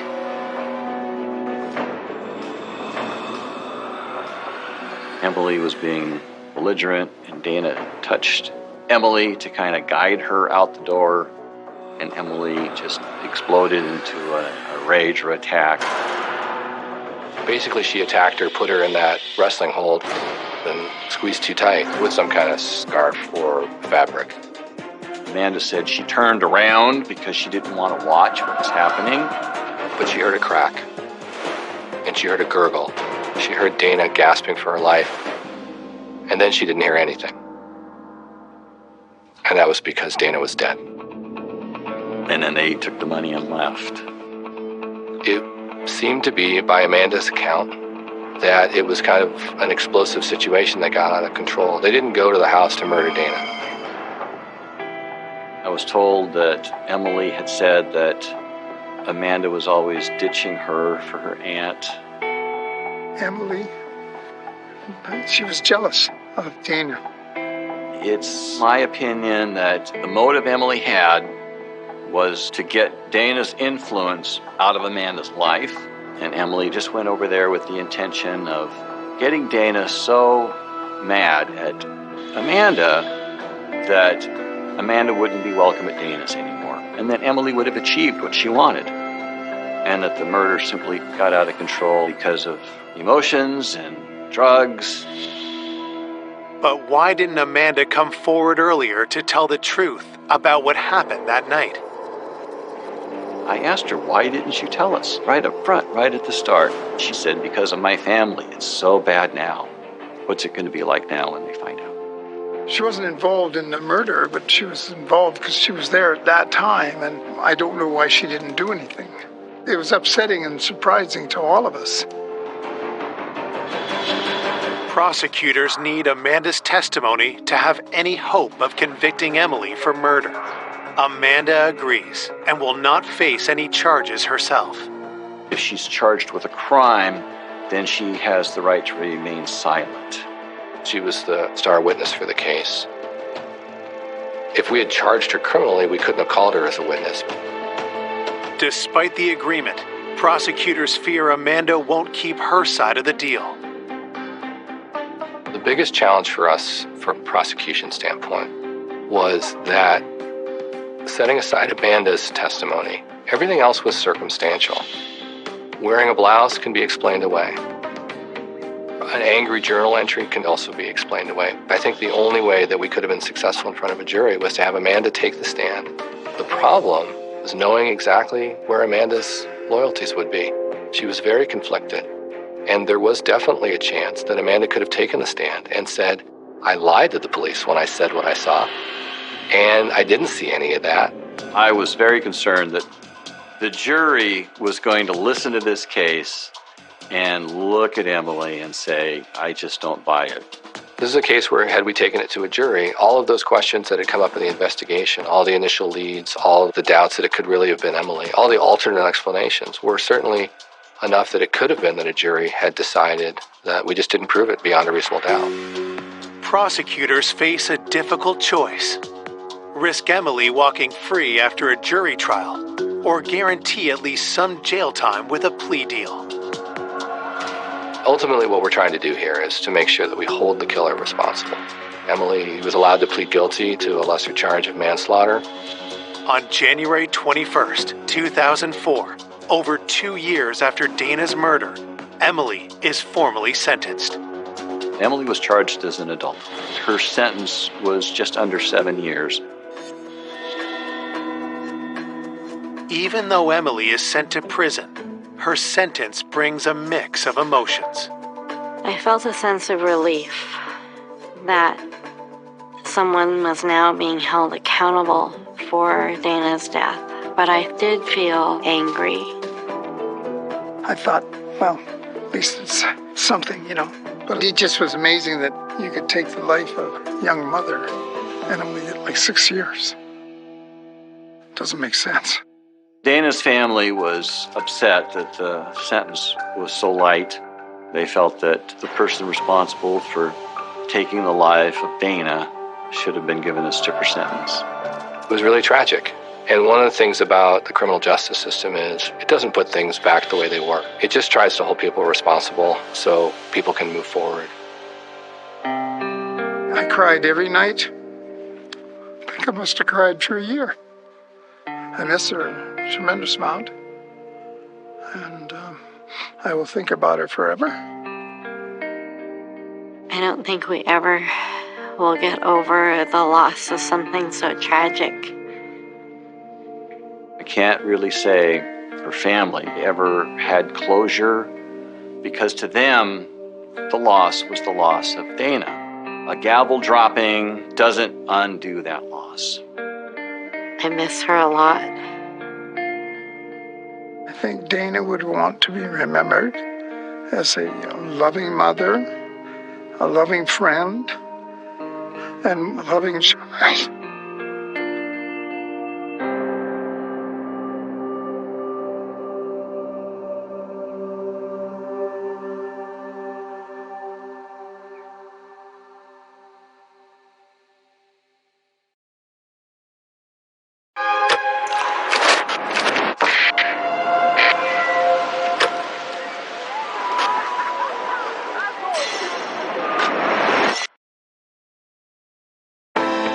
A vibrant, outgoing woman starting the next chapter in her life. She's just retired, and she was very much focused on the future.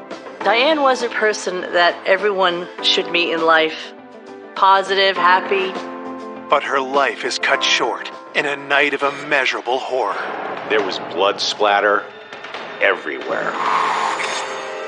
I never saw so much trauma to one person's body. It chills me to the bone. Police have a complex scene and a long list of suspects. There was over 100 male contacts in Diane's phone. There was always drama with boyfriends. He refused to give DNA. There was something out there that he was hiding. Every direction we followed, we ended up running into dead ends. Just when police think they might never catch the killer. Who could it be? Why is this so complicated? The case takes a mind-blowing turn. And I was like, what? Oh my God. No one expected this case to break on something like this.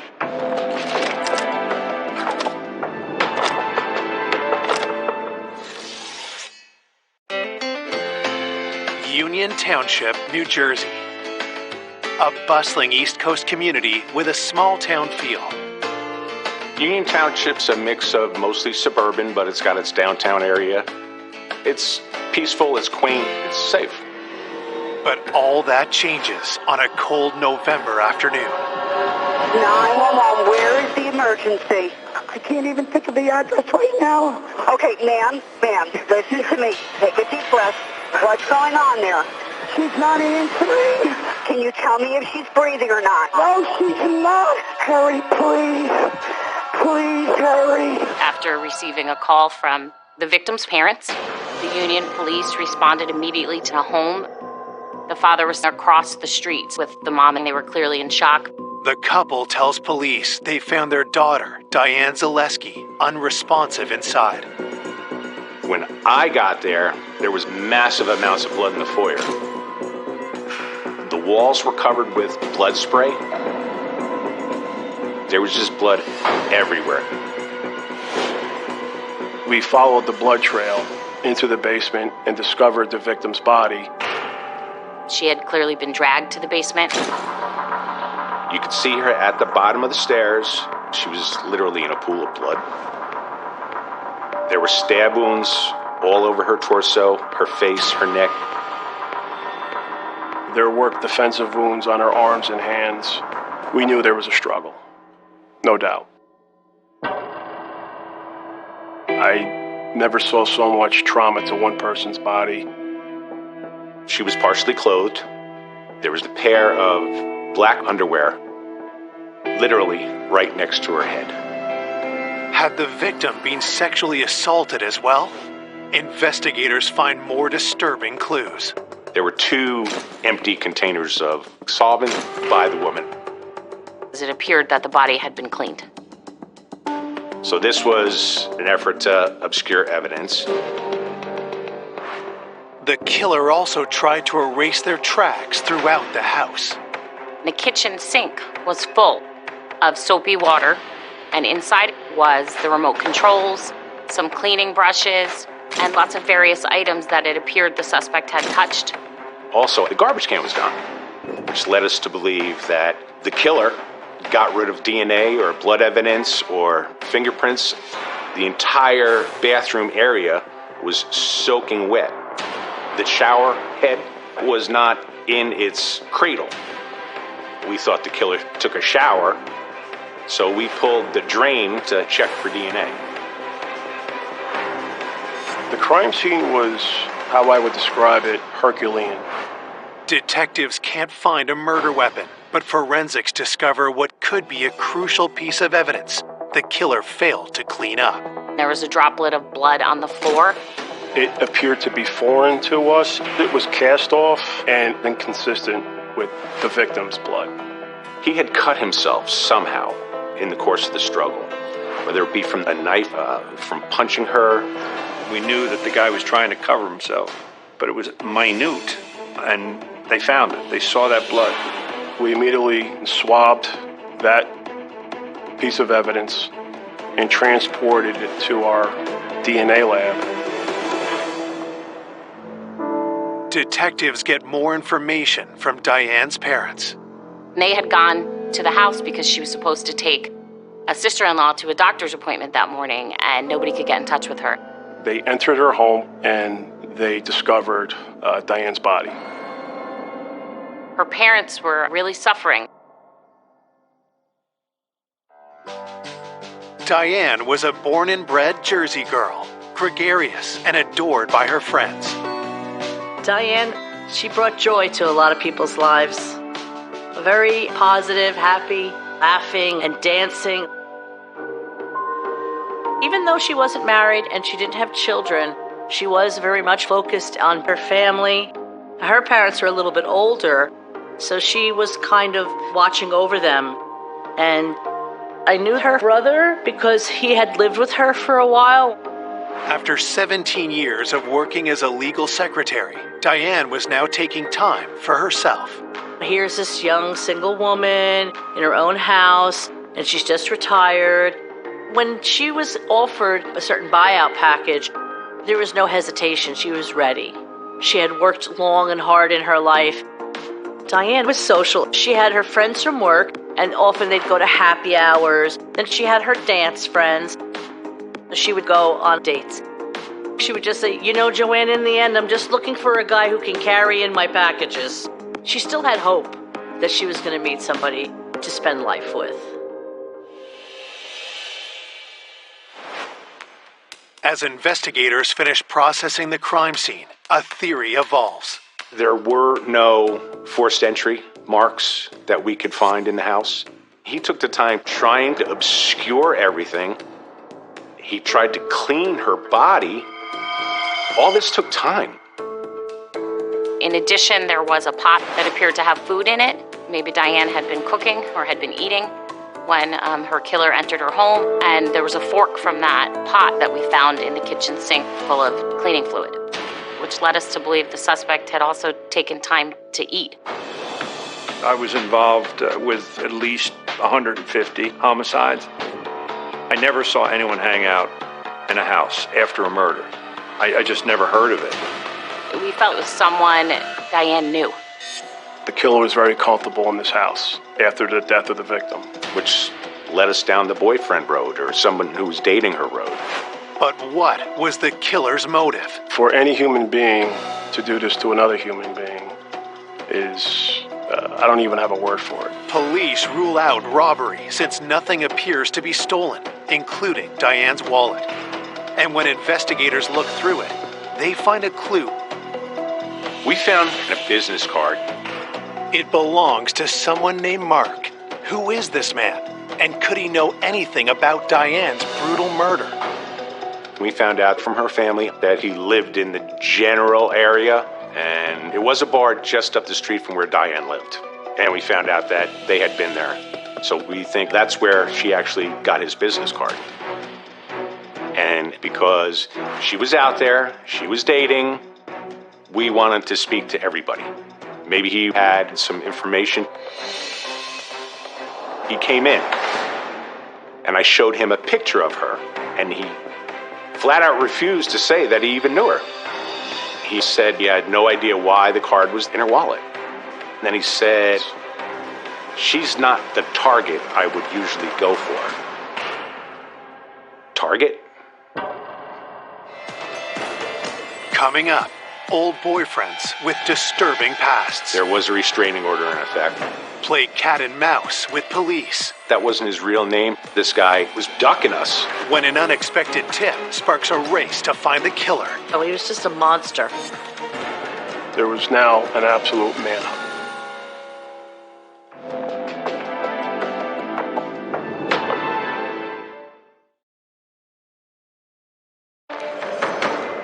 Police investigating the gruesome murder of Diane Zaleski found a single business card in the victim's wallet. It belongs to a man named Mark.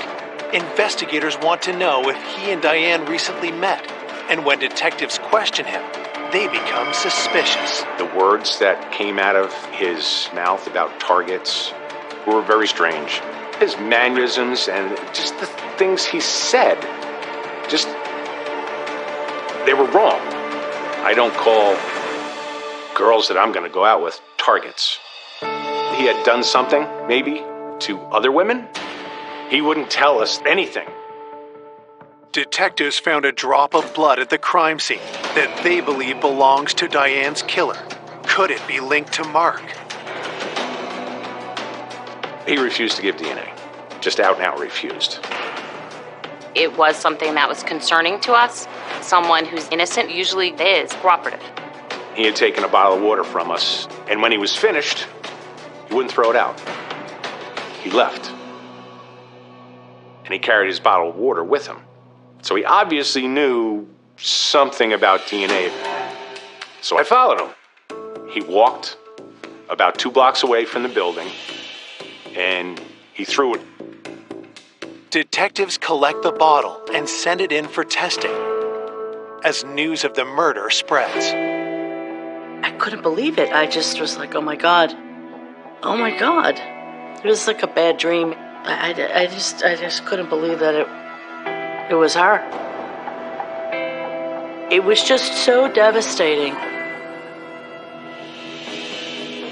Police fan across Diane's neighborhood, hoping someone saw something. One older neighbor told us that earlier she had seen 2 children playing outside. And she knew one of the children lived in the neighborhood. She didn't know who the other child was.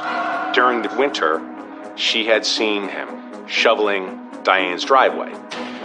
Had the neighborhood kids witnessed anything out of the ordinary? And so detectives wanted to identify those children. And when we spoke with the neighbor across the street from Diane, kind of diagonally, she said she had a daughter and a grandson. So those were the children that identified as being outside. All she could say is, I didn't see anything. I didn't hear anything. Her 11-year-old grandson didn't indicate anything else, and boom, the door gets closed and we're done with our canvas there. But detectives do get information that raises some troubling new questions. The neighbors told us that her garbage can was outside in the street, which led us to believe that the killer got rid of the garbage. How would he know that if he put the garbage out, it would be gone in the morning? And why was the killer so desperate to get rid of it? Was there evidence or fingerprints? We didn't know. We contacted the local garbage company, and we unfortunately discovered that it was already in the incinerator. When detectives reviewed Diane's autopsy report, they learned she was killed sometime between 10 p.m. and 1 the next morning. The medical examiner determined the cause and manner of death to be homicide and multiple blunt force injuries. The wounds were too numerous to count.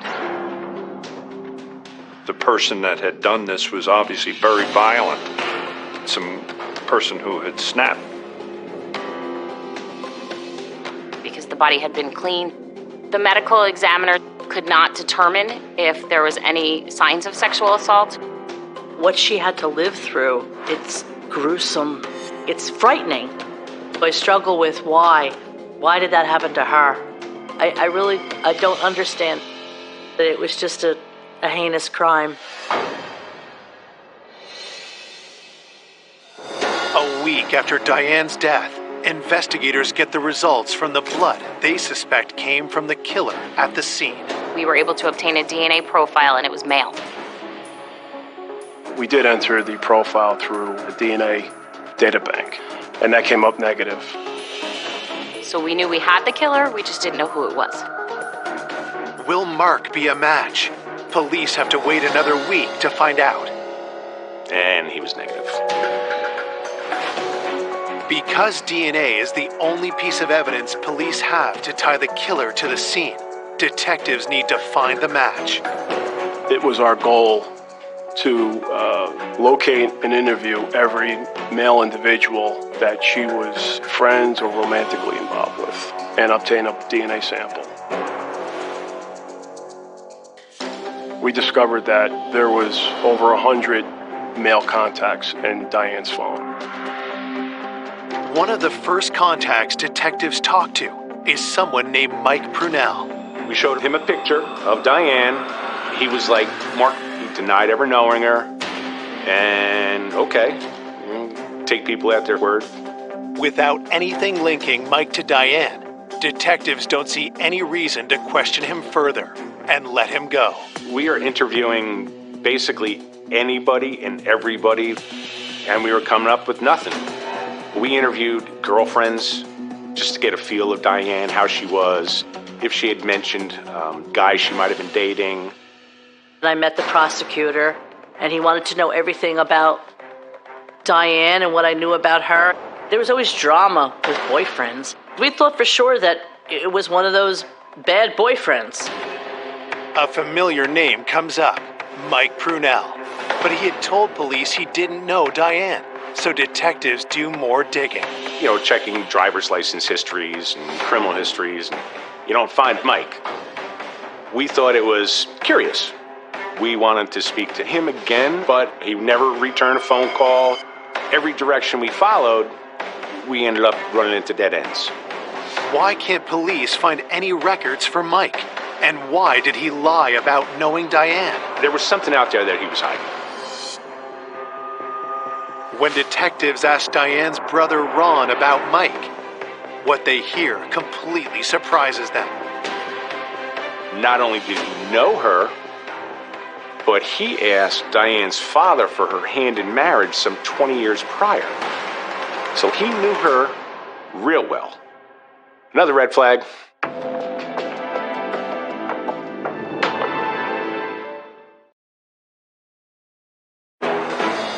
Detectives investigating the murder of Diane Zaleski uncover shocking information about a prior person of interest. A man they interviewed, Mike Prunell, was adamant he didn't know the victim. But Diane's brother Ron tells police that's a lie. We had found out Mike asked for her hand in marriage. He said Mike had an extensive history with her. He'd known her for at least 20 years. Prior to her move into the new house, she was renting an apartment from him for over a year. But he denied ever knowing her when I showed a picture of her to him. Police discover more secrets and lies about Mike Prunell. We found out that wasn't his real name. And when we did find out what it was, we ran his criminal history and we found out that he had domestic violence. his wife at the time, stated that he was beating her severely. He sat on her chest and was just pummeling her face to the point where her eye orbital was broken. So that sent flags off. We were totally convinced this was the guy, because he did beat his former wife. There was a restraining order in effect. And Diane was beaten so badly, this guy was pretty much ducking us. He wouldn't answer phone calls. It took us a little while to find him, but we did. Eventually, got him in again a second time. But again, Mike won't admit he knows Diane. He was being less than truthful. It's like, okay, you deny knowing her, you asked her to marry you. It's very suspicious. He was lying, obviously. We never discovered the reason for that. Getting nowhere, police take another approach. We asked where he was, the time of the murder, and he couldn't give us an alibi. We spoke to him in depth. He didn't give us any answers, nothing concrete. Detectives can't hold him, but they don't want to let him go before getting one thing. Eventually, he did consent to DNA. Our hopes are all raised. We immediately transported it to our lab. We would get the result within 48 hours. While they wait, Mike is released for the second time, and detectives work to place their suspect at the scene. We found out that his brother ran a business close to Diane's house. Hopefully there was video evidence there for people that were coming and going. Somebody who worked there might have seen him. We interviewed everybody, but it didn't really drum up anything tangible. And there was absolutely no video surveillance at all. Nothing. Detectives' next hope lies with the DNA results. And it was negative. It wasn't a match. We were feeling frustrated because we knew the killer was still out there. We had his profile. To say this wasn't a mountainous investigation is an understatement. We had to track down and obtain biological samples from close to 100 individuals. We took swabs from her family members so that we could exclude them at some point as being the source of the DNA. While searching through Diane's computer, forensic analysts discover new information. We took her computer. There were several different things that we found. Everything is timestamped. Hours after Diane's death, there was activity on the PC. Numerous items, technology items, were attempted to be purchased using Diane's credit card. It was someone that was comfortable having things delivered to Diane's house and it not being out of the ordinary if they were the ones collecting them. We knew he tried to purchase an Apple computer, an iPhone, and it didn't go through. We had no idea why the purchase itself didn't go through. We also found that the killer, while in the home, was also searching pornographic websites. I mean, to go on pornographic websites after you just brutally killed a woman. Waiting for justice takes a toll on Diane's friends. Who could it be? Why is this so complicated?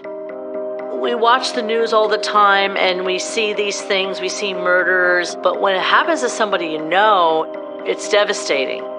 It's sad. It made me very sad about humanity. That someone is so capable of doing something so brutal to someone that is so beautiful. Everyone that loved her wanted closure on this.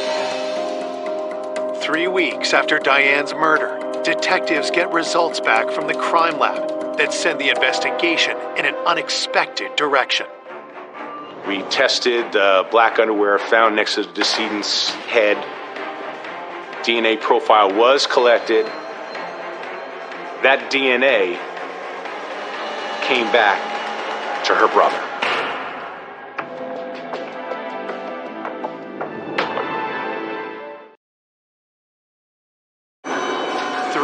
weeks after 54-year-old Diane Zaleski is savagely murdered, detectives discovered DNA from the crime scene belongs to someone close to home.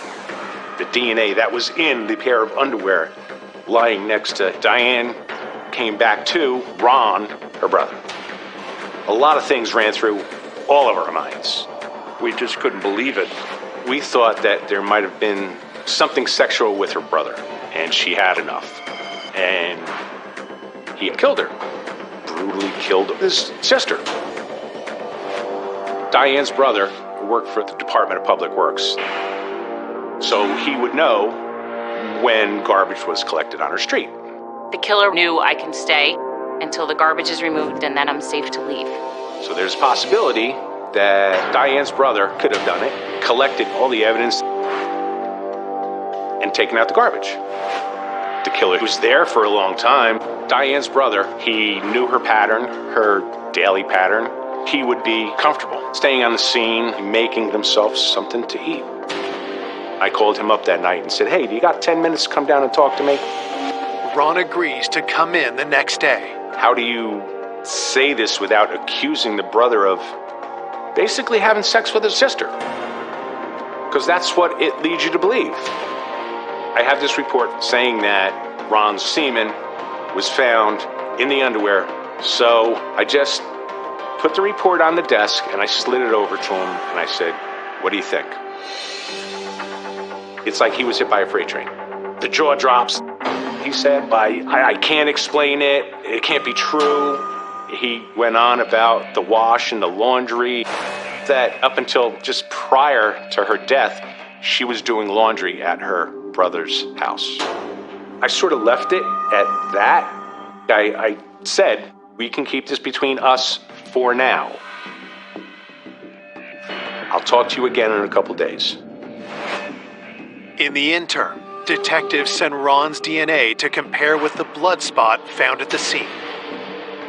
They also get some crucial details from Ron's wife. The wife said he was home with me, he couldn't have done this, he didn't do this. We asked specific pointed questions. She told us they weren't Diane's underwear, they were Ron's wife's underwear. They had the same size and brand of underwear. She did tell us that Diane had been doing laundry in their house.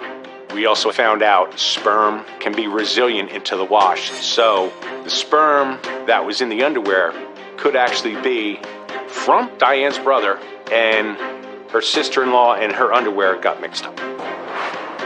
The whole family got by his side.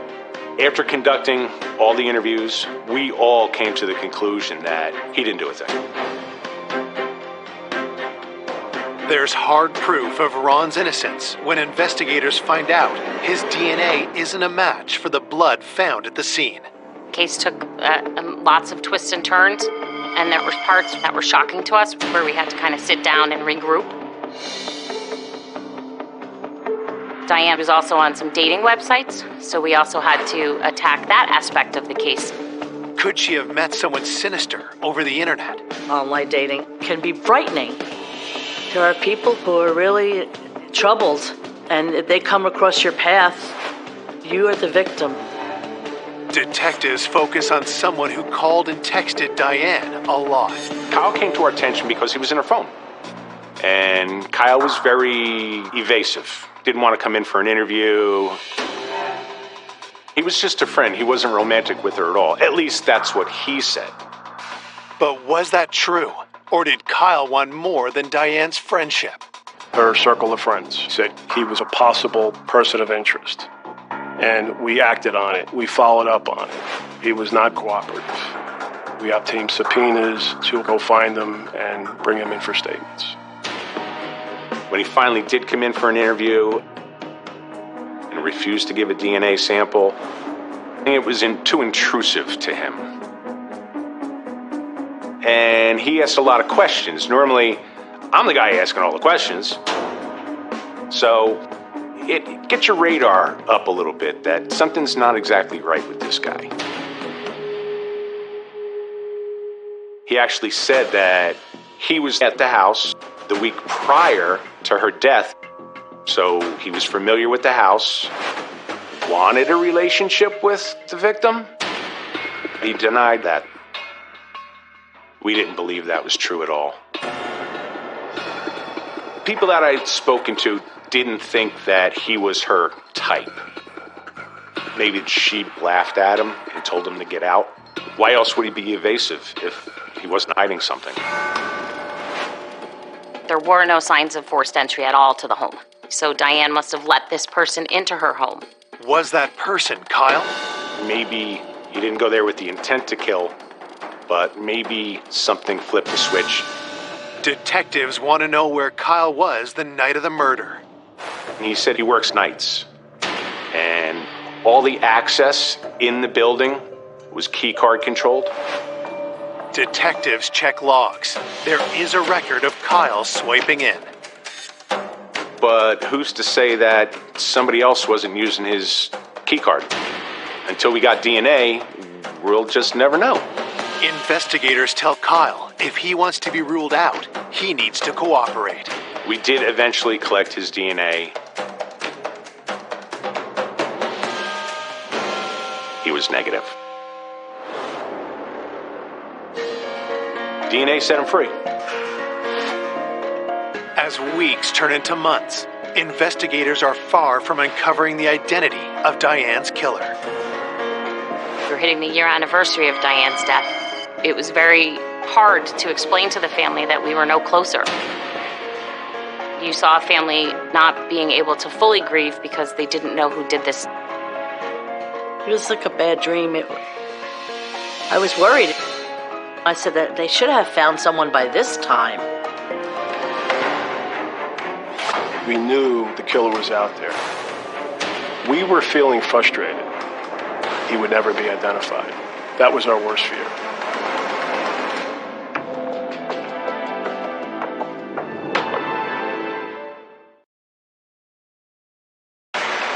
It's been a year since Diane Zaleski was found stabbed to death in her home, and police are no closer to solving her murder.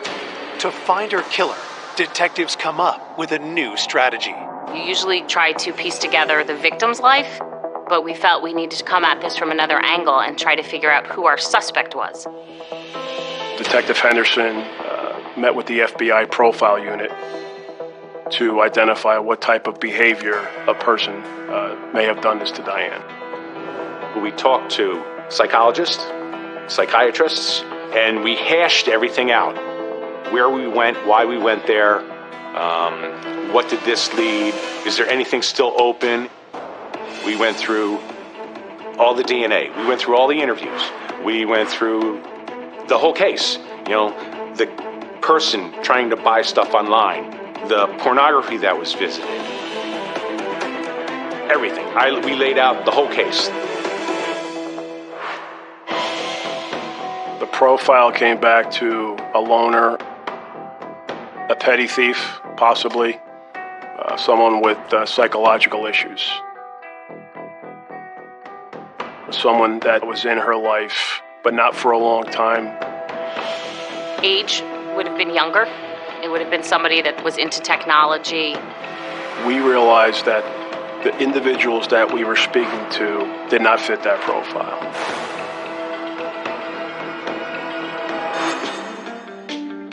To catch the killer, investigators generate new leads. One of the things was, on the year anniversary, do a media blitz. Local TV, local newspapers. We just wanted to see whether or not it might stir the pot. Detectives decide to release new information to the public. So the things that we included in the press release, whoever killed Diane cleaned up after himself. We also said that we now have the killer's DNA on file. And then we recanvassed everywhere. After a month, detectives have received a flurry of new tips. And one really grabs their attention. Detective Rob Henderson received a phone call from an individual out of state indicating that she was on social media with an individual who was concerned about his well-being and his safety because he thought he was being investigated by police because of a serious crime he committed in New Jersey. She tells me, I'm a stay-at-home mom.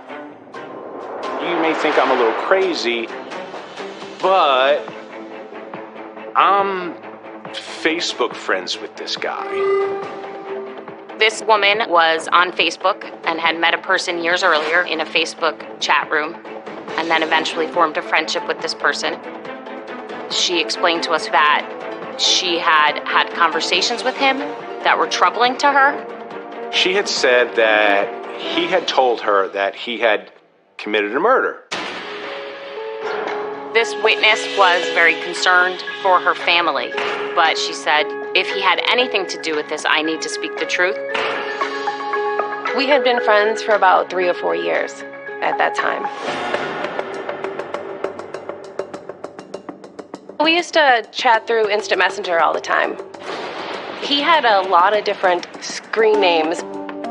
He called me his big little sister. He was 9 years younger than me. He told me he lived in New Jersey.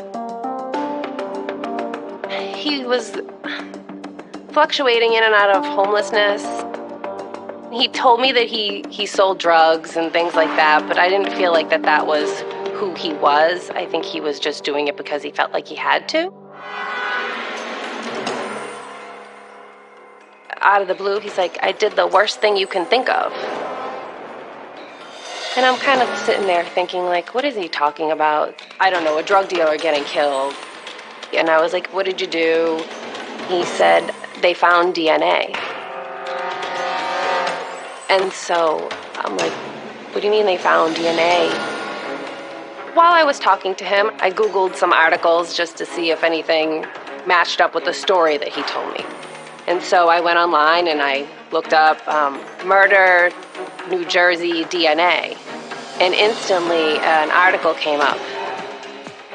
She searched and she found the 1-year anniversary article. We put together to try to rekindle some interest in Diane's story. I was shocked of what I did find. The article says that he tried to purchase an iPad with using her credit cards. The information that they put in the article matched what I knew about my friend. And a light bulb just went off in my head. I know that's him. It had to have been him. She told us that he had been washing clothing at the home and that how he had literally been in his boxers cleaning. She told me that he told her that he made himself dinner. Now, we did release certain things in the article about there was some food, but we didn't say he made himself a meal. We didn't provide that information, but he did. We ended that phone call, and then within a matter of hours, we're booking a flight to visit her and to take some evidence from her. Upon meeting with her and looking at her computer and doing a forensic examination, we knew we had the right guy. Detectives asked the woman for his name. Nashon. That's what he called himself, because he didn't like his first name, Darnell. She was a little nervous and a little hesitant, but eventually she gave us his full name. Arnell Yearwood. The last name gets detectives' attention. We knew from our canvas that individuals with that same last name lived diagonally across the street from Diane. When we look back at all the documented reports, it was determined that we had spoke to the killer's mother.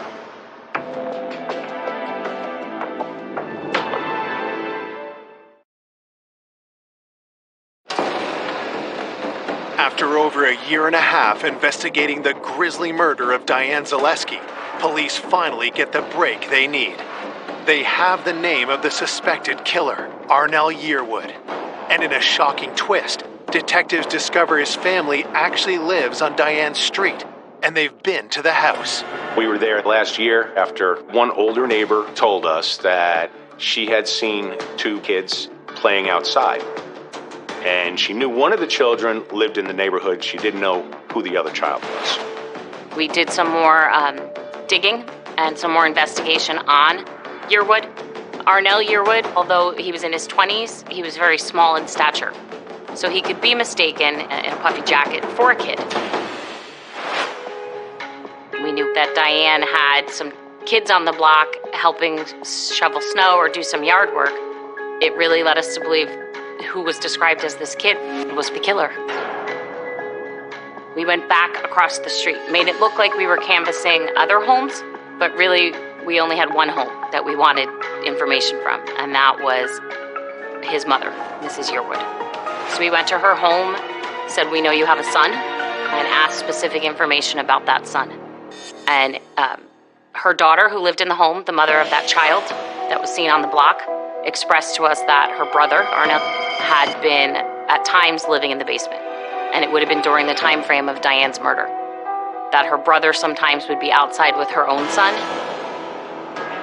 Arnell's mother insists she has no idea where her 26-year-old son is. We have to find this guy because we have to do a DNA match. There was now an absolute manhunt. A track and trace on Arnell's phone narrows down his position. Somebody's got eyeballs on the house, and next thing you know, a kid starts walking down the street. And sure enough, it was Arnell Yearwood. And he was 5'1", 120 pounds, soaking wet, wearing winter clothes. Looked like a kid. No one expected this. We scooped him up, and we took him back to the office. He was nonchalant. I don't know what you're talking about. I don't think I was there then. Detectives push harder, knowing they need to get a DNA sample from Arnell to compare to the crime scene. He did consent, but after we took his DNA, he stopped talking. My boss called me at 7 o'clock that night and said, "It's him." On April 7th, 2012, police arrest Arnell Yearwood for the murder of Diane Zaleski. He was charged and brought back to the homicide task force and questioned again. This time, Arnell starts talking, and investigators can now piece together what happened the night of Diane's murder.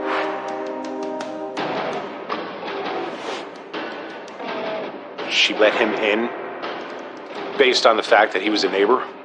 He did small chores for Diane. The garbage, minor painting, cleaning around the house. He entered the house to collect money. Diane looked at him as the nice neighbor kid that she was trying to help. He knocked on her door that night and she let him in because she thought he was harmless. He wanted a romantic relationship and things went bad, and he did not take kindly to being rejected. She told him to get out, and that's when he said he took a pair of scissors and he started stabbing her.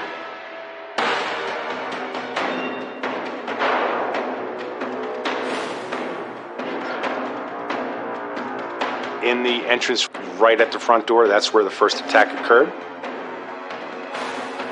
After he had her down on the ground, he was strangling her. He dragged her down the stairs and left her body dead at the bottom of the stairs. And then he went about his cleanup of him, the cleanup of her, and his pornography watching. And at some point, he made himself something to eat. But why would this kid brutally murder this vivacious woman? The killer never talked about a motive, ever. And to prove a murder, you don't have to prove motive. We never identified what a motive was. Whatever it was that caused him to act the way he did, so viciously, it will never be explained. In court, Arnell Yearwood pleads guilty to the murder of Diane Zaleski. He is sentenced to 30 years in prison. Oh, he was just a monster. I was disappointed, but I guess that's the maximum you can get. At least there was some accountability, because she deserved that. Her family deserved that. The family made up black bracelets with white lettering that said "Justice for Diane, November 18th, 2010, which was the date she was murdered. And I wore that bracelet up until the day he pled guilty in court and went to jail. 2.5 years I wore that, and I didn't take it off. Losing Diane is like a moment in life, like before Diane and after Diane. It's been quite a few years since she's gone, but I do still miss her. Her heart is still with me. She was so real and very kind, and she was funny. And every once in a while, I could feel her. I could feel her presence. And I think I look forward to seeing her someday again.